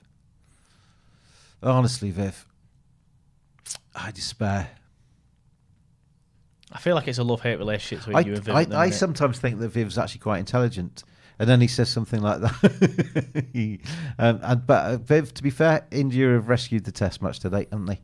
Should be able to win the series tomorrow if they win the Test tomorrow. 3-1 series win. Yeah, and made me laugh. to go. I was listening to the radio on the way in, and they said it's a simple thing for England: 10 wickets and you've won the Test match. I was like, ball in. Oh, I tell you what, that was half a chance. It was. Sheffield United on the back post and just steered it towards the keeper. Really, it was an easy save. I'm waiting for Ben Duckett to come out, and when they lose this Test match and it's 3-1 on the scoreboard in terms of the series, one game to play, and Ben Duckett comes out and says, "We don't look at the scoreboard, we can still win this." Because that's been the Bazball mantra. We don't look at the scoreboard, we can always win a game from any situation. You can't win a series from 3-1 down when there's only one match to play. Even I can work that out. Yeah, not a great third day. I'll give you some scores from around the rest of the world, because Wolves 1, Sheffield United 0. The second half hasn't really kind of sparked off to life just yet. Half-time between Le Havre and Rennes, 0-0 between those two. Nice against Clement is goalless as well, and it's half-time between Toulouse and Lille. Lille scoring the only goal in French League 1 so far. They're leading away from home 1-0. In the Bundesliga, early goals between Frankfurt and Wolfsburg. It's one apiece in the 19th minute there. Right at the death of the first half, between Cagliari and Napoli, goalless in the 4th minute of added time at the end of the first half there. Cadiz 1, Celta Vigo 2 is the latest score in the 88th minute in La Liga, and there are other matches around the rest of the world as well. So, like always, if there's anything else, it could be, tell you what, we could go into Malta. You might say, there's only 1 minute left in Valletta against I've picked a really bad one here. Maskoloksk. And Maskoloksk are winning 2-0. Is there another goal in the game, James? I could then have a look at the stats and could tell you. So don't be frightened. Don't be scared of asking whether there's best bets to be had in Almere City against Feyenoord, for example, 0-0 in the 55th minute. Twente against Go Ahead Eagles, 2-0 to Twente. About half an hour left in that one. That's the Netherlands Eredivisie. Plenty more matches on the console on sportsbet.io. So we can always dig out some stats for you if you want to have a chat about anything else. But obviously, Premier League is our main focus here on Clubhouse TV with sportsbet.io. Fun, fast and ferociously fair. Have you checked your stats now? I have. And I agree. We can do whatever you want. What kind of an answer was that? Viv says, yeah, rescued. Even after Rod Tucker tried everything in his power to give match to England on the silver platter. Ben Stokes' attack on umpires called nearly worked, he says. Yeah, I don't like umpire. I don't agree with what Ben Stokes says, Viv. Penalty to Clement Foot, by the way, away at Nice right at the end of the first half. Don't agree with what Ben Stokes says about umpires call, but I don't like umpires call. I think it'd be better off to take umpires call. If you're going to do a review, take umpires call out of the equation and just purely do it on the merits of the replay. And you always have to remember that the DRS in cricket, once it's hit the pad and it's shown to then go on to hit the stumps, it never actually touches the stumps. That's all a prediction from pad to the wickets. And that's all computer generated, and it's done by guesstimate basically. So it's not fact that the ball would have actually gone on to clip leg stump or whatever. So I think on a replay, take umpire's call out of it. They've made a decision that's been questioned, so take their decision out of the equation. And a certain percentage of the ball should be hitting the wicket for the wicket to stand. If it isn't, it should be not out. That's my opinion, Viv, and I'm sticking to it. Next week on Cricket Badger, umpire's call chat. Yeah, I know we've had that before. Oh. Tune in for that episode. It was a rip snorter of an episode. We have got Sheffield United actually pushing a little bit at the start. Said at half time that Sheffield United are going to have to try and get a goal here because they're going to go down otherwise. So they've got to at least try. But this brings a potential for Wolves to maybe counter and get behind Sheffield United at various stages in the second half. Yeah, they've the first opening 17 minutes. They're more in this game now than what they were in the first half. But Chance for Wolves, block shot. They're just defending well, Sheffield United, and they are trying to venture forward a little bit more now. They I think it might have even been you said this. Chris Wilder's come in, and they were getting battered 5-0 before. Now they're just getting beaten 2-0, aren't they? Yeah, that was me. So it's not. It doesn't make any difference to the table. Just their goal difference isn't quite taking the hammering it was. Yeah, which is better, I suppose, but it's not what you want. And you mentioned the goal difference there, obviously. It is quite poor, just getting the league table up now. Minus 44. Yeah. They've conceded 66 goals.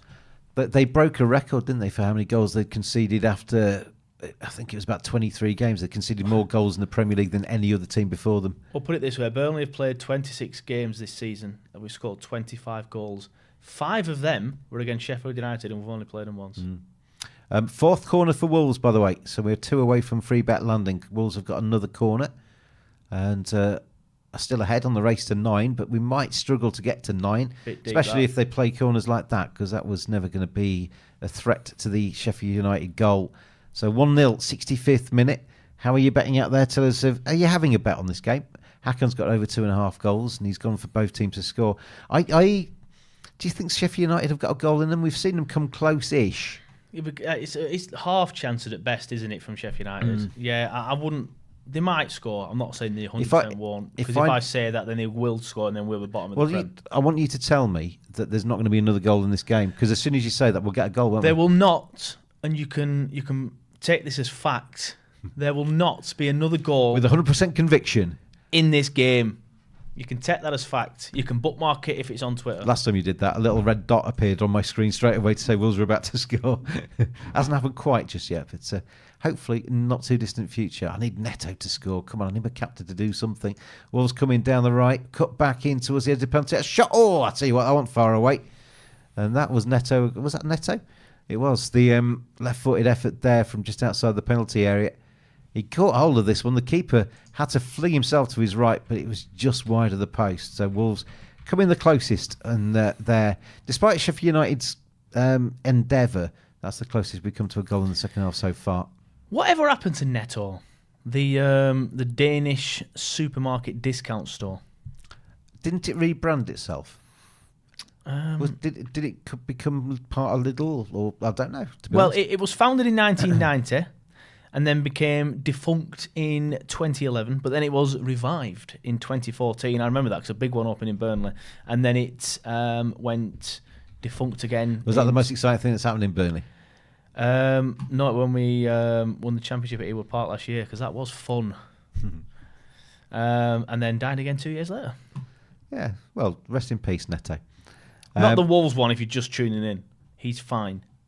Wolves are going to take a shot between now and the 70-second end of the second. I'm going to have another rapid bet. Wolves pressing hard. Will they take a shot between 68 and 72? Yes, is the answer. And by the way, I saw interesting stats during the test match, says Viv. Me and Viv have this little cricket chat going on. Can you not just leave that to Twitter? I mean, I enjoy cricket just as much as anybody. Robinson has taken 76 wickets in 20 tests and also 78 no balls. Yeah. I mean, I tell you what, Viv, I agree with you, but Jadeja, well, how is he bowling no balls? He bowls regular no balls, and he comes off about 5 steps. There's no excuse for bowling no balls if you're a spin bowler. Is there, Joe? I completely agree.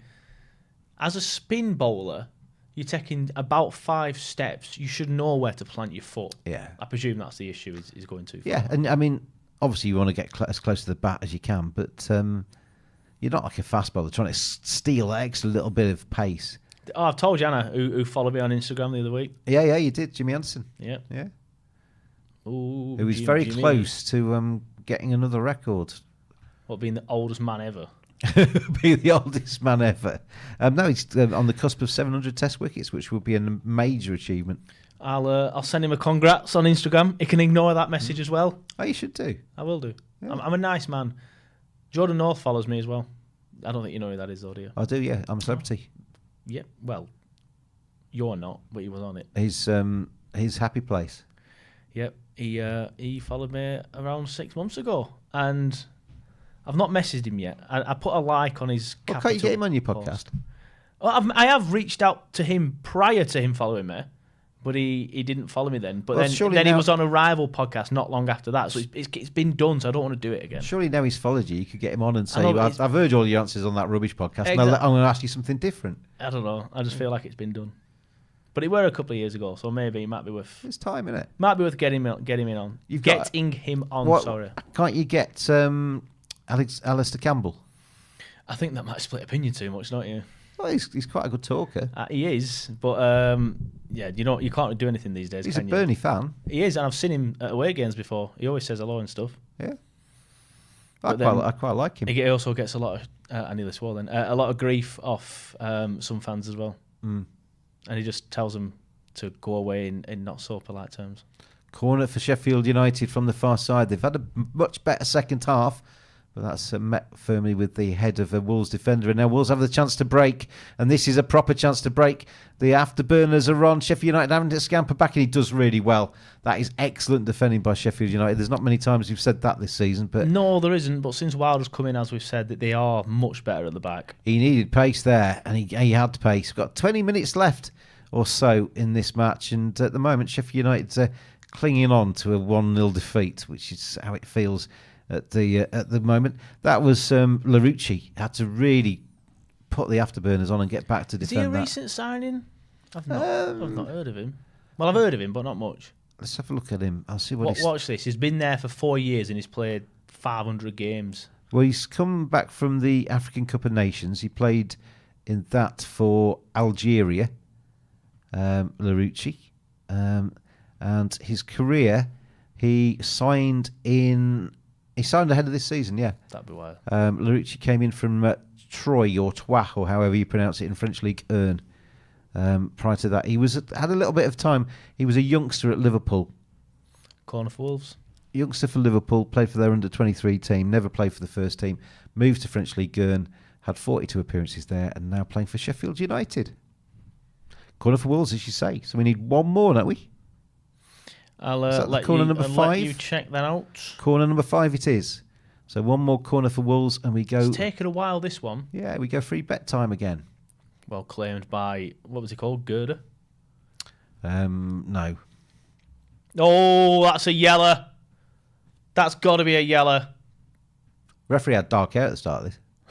And they've got silver hair. It is... They want a red. What do you say the Sheffield United keeper was called? Gerda. He's called Gerbich. Nearly. Yeah. Got the first 2 letters right. Oh, is he going to the other pocket for a red? Oh, no, he's just getting his pen. He's got his pen out. He's asking for an autograph. Can you sign me a yellow card for me, please? It were on the edge of like any further, then it probably would have been a red. It's Kilman as well. He's a good defender, Kilman.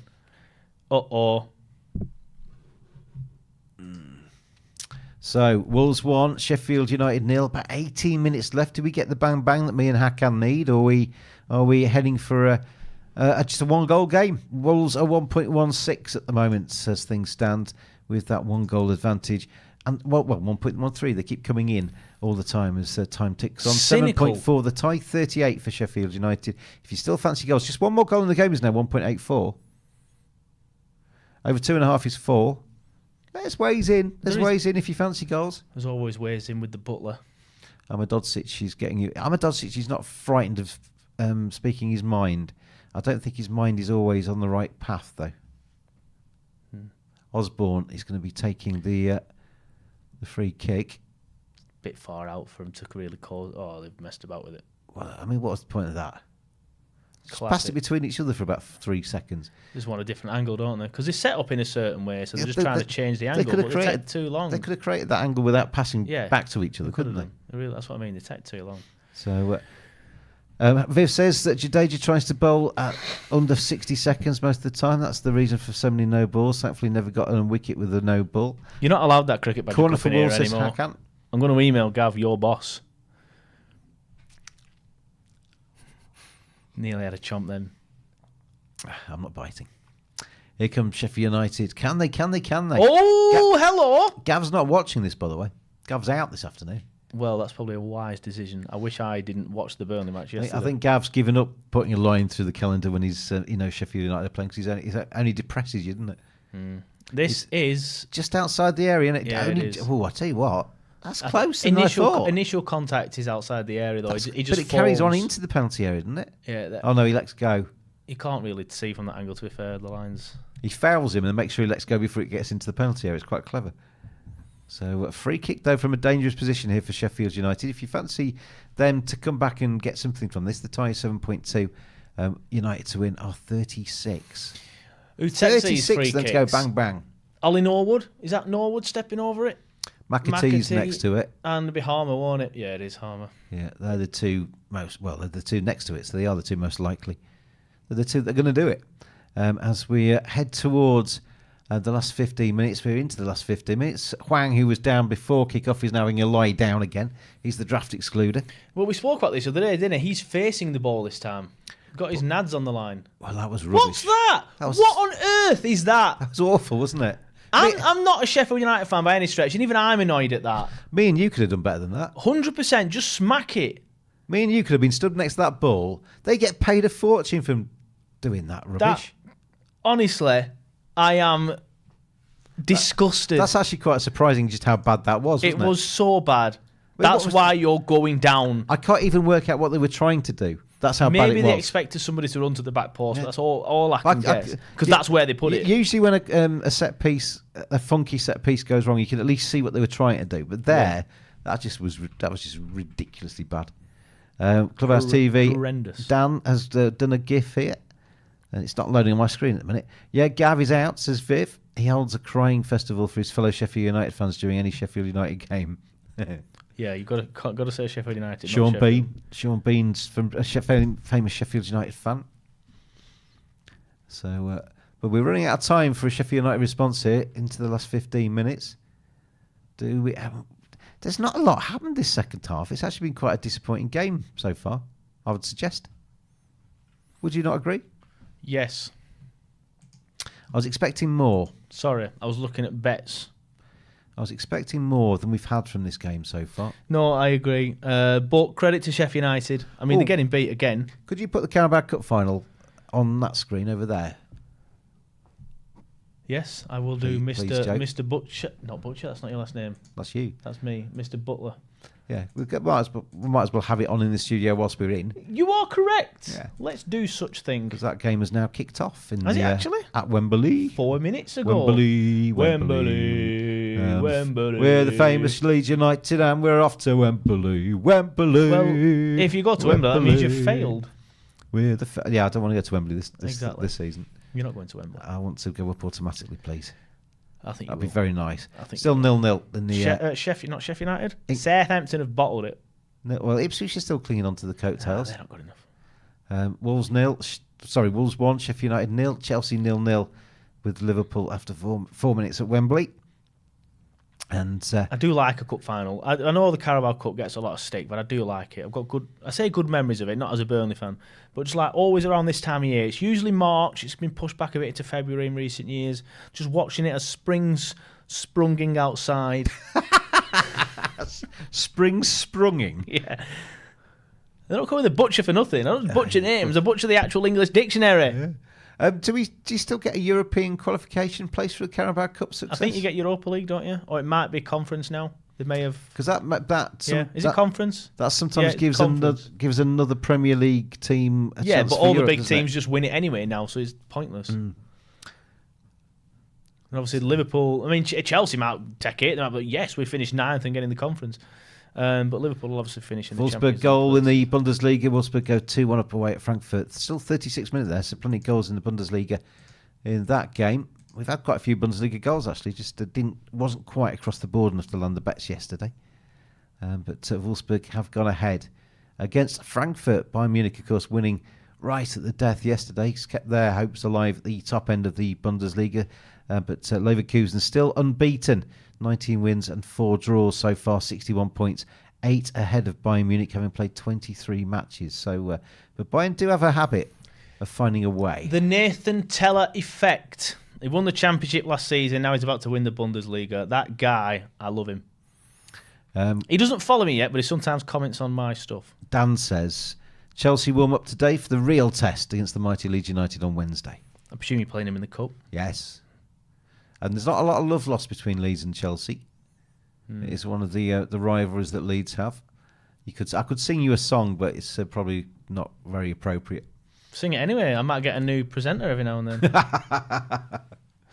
I don't think I can. Every time I'm in here, apart from yesterday. I don't think I could sing that song. It's not very pleasant, that song.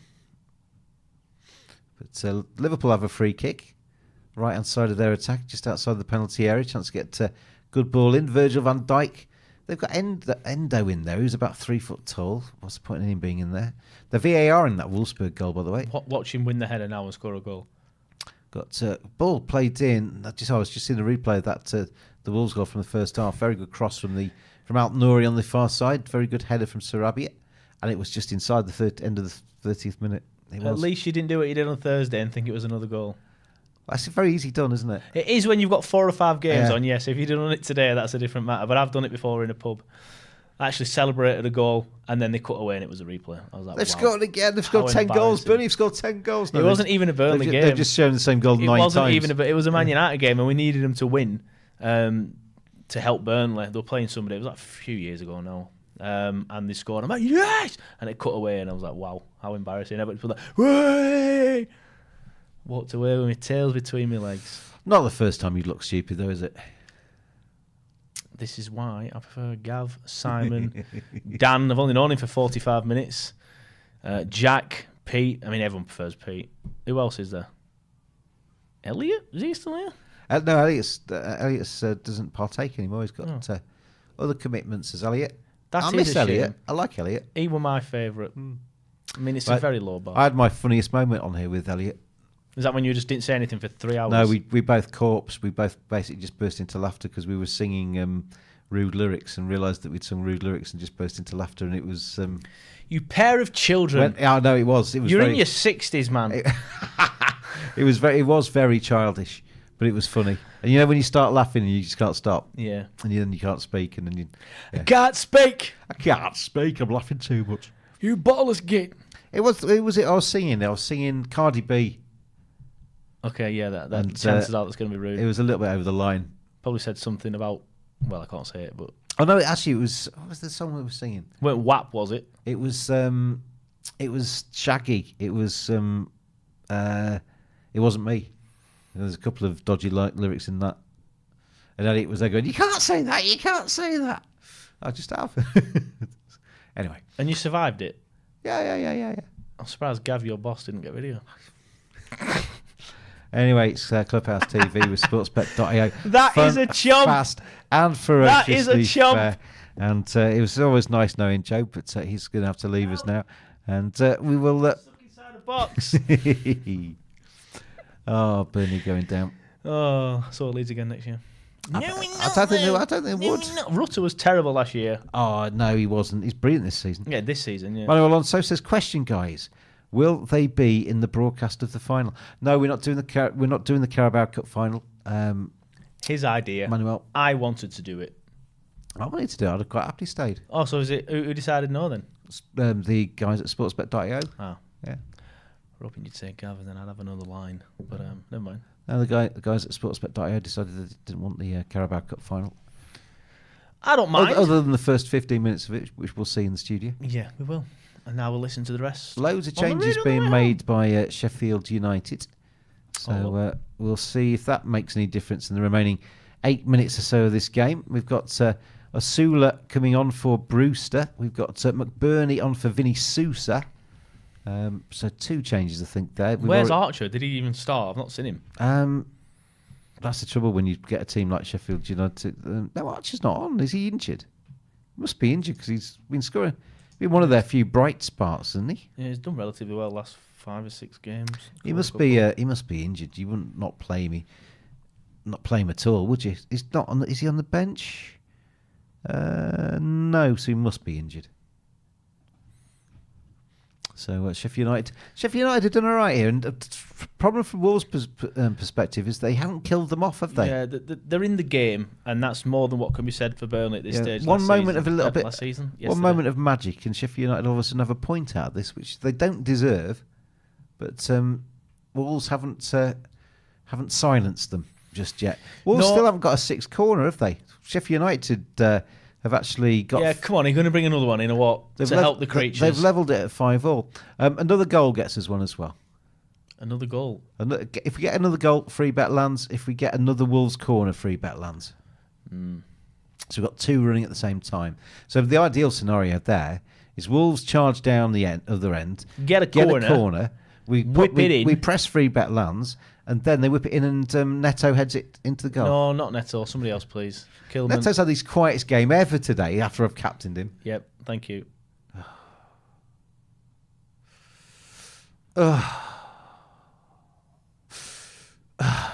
Are you going to have a breakdown live on I've done that before. Sportsbet.Io? Done that before. Sounds like you have with Elliot. That day when I just stuck pencils up my nose and put my pants on my head like Blackadder. I'm glad Wibble, I wasn't wibble, in. wibble, wibble, wibble, wibble. Glad I wasn't in for that. Probably Pete. Have you watched Blackadder? It's a bit before my time. You've got to watch Blackadder, even if you haven't.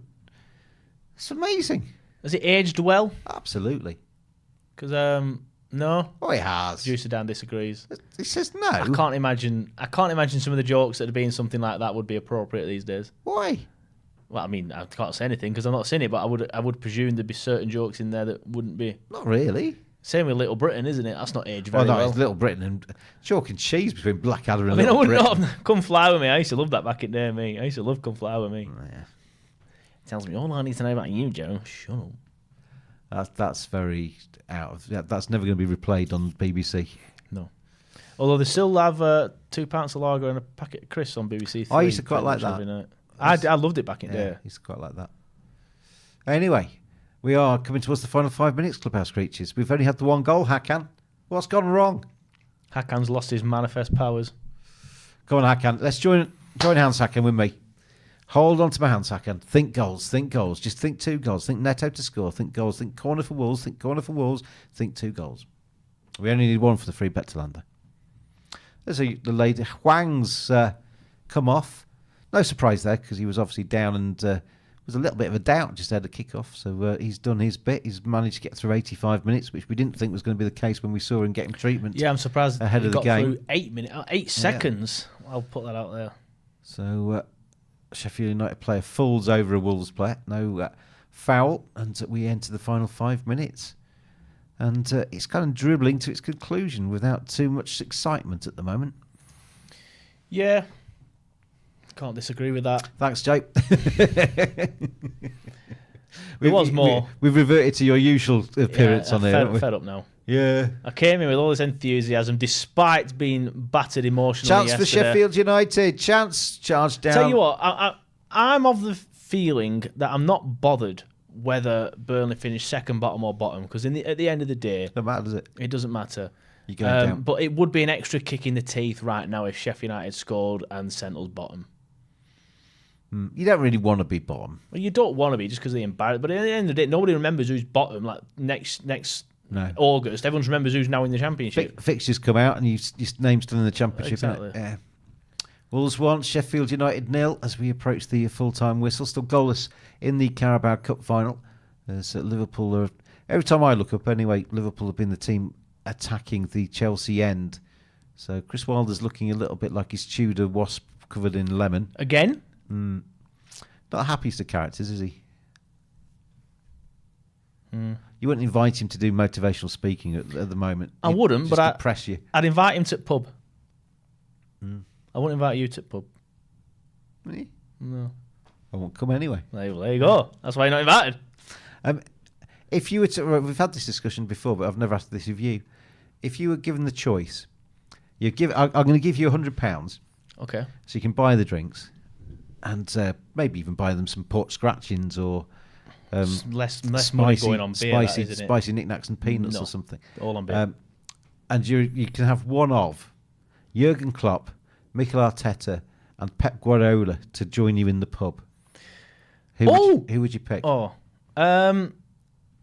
It's Pep. I was going to say in the pub, I probably lean more towards Jurgen, but then I just remembered I can't stand him. I just cannot stand the man. Your answer is pretty much identical to mine. Yeah, I hate him. Yeah. He's arrogant. He whinges everything. He whinges. Yeah, he'd end up mourning about this is not like the German beer, and just whinge about something else. That were a perfect accent, by the way. If anyone's, I do like a German beer. I would invite Jurgen to the pub. I would invite Pep if we were going to a swanky wine bar. I just want like because then if you got £100 worth of money, that is £100 worth of beer. That's at least 3-4 hours that you sat there for, probably longer than that. So you'd have to sit with Jurgen Klopp. I haven't really analysed it this much. I just mentioned 100 quid. So you didn't feel that you were going to be out of pocket. You'd have to sit with Jurgen Klopp for 3-4 hours. Yeah. And he'd end up whinging about 12 o'clock kickoffs. And then when he threw that journalist under the bus that time, who made a quick quip about, oh, well, you wouldn't like it. It's like, well, you'd think this is funny. And then walked off. You'd end up saying something that he'd walk off for. I didn't like what Pep said to that journalist the other day. I didn't at first, but the journalist who asked the question provided context, and he did say it was all like a bit of a jokey vibe before that, but the clip on Twitter made it look like it was a bit of a silly comment. So I'll give him the benefit of the doubt. I've got a better life than you. This is going nowhere, this match. To be fair to Pep, he's never been to Low House Cricket Club on a Sunday, so I'm not really sure if he knows how good my life actually is. Well, just because you're not in charge of a Premier League side and you haven't got his bank account doesn't mean your life's is worse. You can't judge everything on money. It's not really time to get real deep, is it? It's 89th minute, 3:15. Well, it was just a comment. You can't. Everybody's got their highs and lows. Free kick to Liverpool on the far side, swung in towards the business area. It's going to be picked up by Harvey Elliott, and he tries to get the ball sideways, but hoof! Chelsea rather unceremoniously just hack it downfield. Sarabia coming off for Wolves. Doherty coming on for us. That's a defensive change. Doherty is more of a wing-back defender, isn't he, than an attacker. So Doherty with his beard comes on, his nicely honed beard. Toulouse are going to take the lead against Lille, 2-1 to the home side there, goalless in the other two games in French League. And 2-1 to Wolfsburg as they approach half-time. In the Bundesliga, still 0-0 between Cagliari and Napoli in Italian Serie A. And it's just kicked off. Real Betis against Athletic Bilbao is 0-0 in the second minute. 5 minutes added on. Still 0-0 at Wembley. In a way, that could have been worse. If it had said 16, I'd have actually said, I don't think we should do all of this. Because, we're not actually watching anything entertaining, are we? You'd have just ended up talking about Ben Stokes and umpire's call and third slip or something like that. What do you think of third slip? Third slip's a good position, I think, yeah. What about silly point? Silly point, I wouldn't want to feel there myself. Too close to the bat. What about deep googly leg? What? Yeah, no, I've never fielded there. No, I don't think anybody has. Yeah. Chris Wilder, look at him. He's festering. The anger. Did you see it the other week when he kicked off because some referee were eating a sandwich in front of him? Yeah. It's pathetic, isn't it? He's so funny. That's what I mean. I'd like him to come to the box. He'd make me laugh just being miserable all the time. Is that what you're doing eating the box? Scratchings. Show some respect. I'd invite Gav as well if I invited him. Them two would be fun. They probably won't speak that's to a me good much, ball. though. That's a good ball for Wolves. Can they get something towards the end of this one? God, just another goal in this game. Let's land another free bet for the Creatures. Headed. Oh no, it's going to be controlled at the back post. Ball in. Come on. He's messing about with it. Let's get something going here, Wolves. Chance, shoots. Straight to the keeper. And what's his name? It's it. Gerbich. Does the saving. What did I say? Girdle. I can't remember what you said, but it was nowhere near Gerbich. You were more like gravy or something like that. It wasn't gravy. I'm not that northern. Gravy. I love gravy, please. Can I have a... That reminds me, actually. You've just reminded me. Can I have a French fancy with gravy? You've just reminded me. It's Sunday. She's making a Sunday roast when I get in. Yes. I'll have one of them puddings. We don't call them that name over in that there Lancashire. We just call them puddings. Yorkshire puddings. They're just called puddings. We refuse to say the first name. We don't actually. That's something you guys would do to hot pot. We're not calling it Lancashire hot pot. It's disgrace. We just don't eat it. I mean, I don't eat it that much. It's a bit too many veg in it. But let's not get into the War of the Roses again, and we can. You don't eat veg. Well, but what's your Sunday lunch going to be? Just meat and some Yorkshire pudding. Potatoes. I'll have mash and roast, hopefully cooked in goose fat. That's probably a bit much for a home roast. A lot of gravy. I'll have carrots and stuff if it's been festering in gravy for a while. But no. Oh, go on, lad. Oh, it's a chance here for Wolves to break. No cauliflower though. Come on. No cauliflower. No. Oh, that's a yellow. I like the veggies. Referees coming across. Have we had a card? We've had a card, yes. Kilman got booked, I think it was. No, it weren't Kilman. Oh, Ahmedhodzic did get booked earlier on. Semedo got booked. So one yellow card apiece, but nothing dramatic. So Ahmedhodzic, as part of my bet builder, being booked, tick. Chelsea had a chance, but it's defended well over at Wembley. I've not been a while for Wembley. I've not been to the new one. Have you not? No. That's bad, that. I've been loads of times. Been to the old one. Watched Burnley win the playoff final there in 2009. That's the first time I went. Then I went to watch Oasis there, the greatest band ever. A few months later, watched England there a few times. When you walked out, did you look back in anger? I wasn't angry. I was happy. I looked back in happiness. Is there a Wonderwall there when they have a gig? I was the Wonderwall. Yeah. Did you roll with it? No. Did you celebrate with cigarettes and alcohol? I did actually, yeah.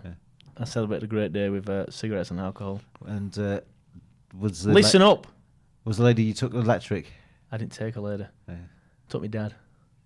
Can't think of any more. Well, when I shouted "listen up," obviously your Oasis knowledge is very poor. Oasis weren't my band. You can tell. In the battle between Blur and Oasis, I was a Blur fan. Oh, of course you were. Of course you were. You've got Blur written all over I'm you. more of an indie kind of like alternative kind of person. Blur and Spice Girls. Loved them, he did. Don't forget Aqua. Zig, zig, Don't forget Aqua. If you want to be my lover, you gotta get with my Right, friend. full time, probably. Dan was dancing then. When I was seeing that, Dan was dancing. That's the first time that's happened on Clubhouse TV. Somebody's actually joined in. That's made my day. Right, if you want to be my lover, I've turned the computer off. You gotta get with my friend. Got a roasty wait for me when I get in. What's your meat? I think it's chicken today. Chicken. If I'm at the restaurant choosing, I'll probably get. Depends what's on offer. I do sometimes, get a selection of all three. We didn't ever get the 6 Wolves corner, did we? Nope. 5 corners. In fact, Sheffield United got more corners than Wolves in the end, 6-5. Oh, Mister, let's race tonight. That's a well good bet. Well, I mean, it's the right bet. Wolves just haven't performed as I thought today. It's the right bet that lost. Totti in the book. That's the third yellow. But yeah, in terms of the overall complexion of this match, I don't think it's really played out as I hoped it would. No. Wolves 1-0. I certainly expected more than one goal. We expected goals. We all waxed lyrical about goals at the start of the show. We've all ended up looking rather silly. I said it's about to be full time because we've found into the 6th minute of 5 added on. Napoli score against Cagliari in Serie A, so they take the lead away from home. Still goalless in the Carabao Cup. Enjoy the rest of that if you're watching. Hopefully you enjoy the Carabao Cup. And obviously the markets are available on sportsbet.io for that and for other matches around the Western world because it has finished at Molineux. The managers shake hands and Wolves have won by 1-0. Producer Dan, thank you very much for your sterling efforts over the last couple of hours. And Joe, go off and enjoy your roast dinner. Hopefully it's as succulent and as tasty as you want it to be. Thank you. I will see you again soon. And Clubhouse Creatures, I will see you again soon. In fact, I think it's Pete and Dave with you tomorrow. And then there's a few days off because the Premier League doesn't return. You've got the B team tomorrow. Premier League doesn't return till the following weekend. But I will see you then. Enjoy the rest of your week. Gamble responsibly. And we'll see you again soon. Cheers, everybody.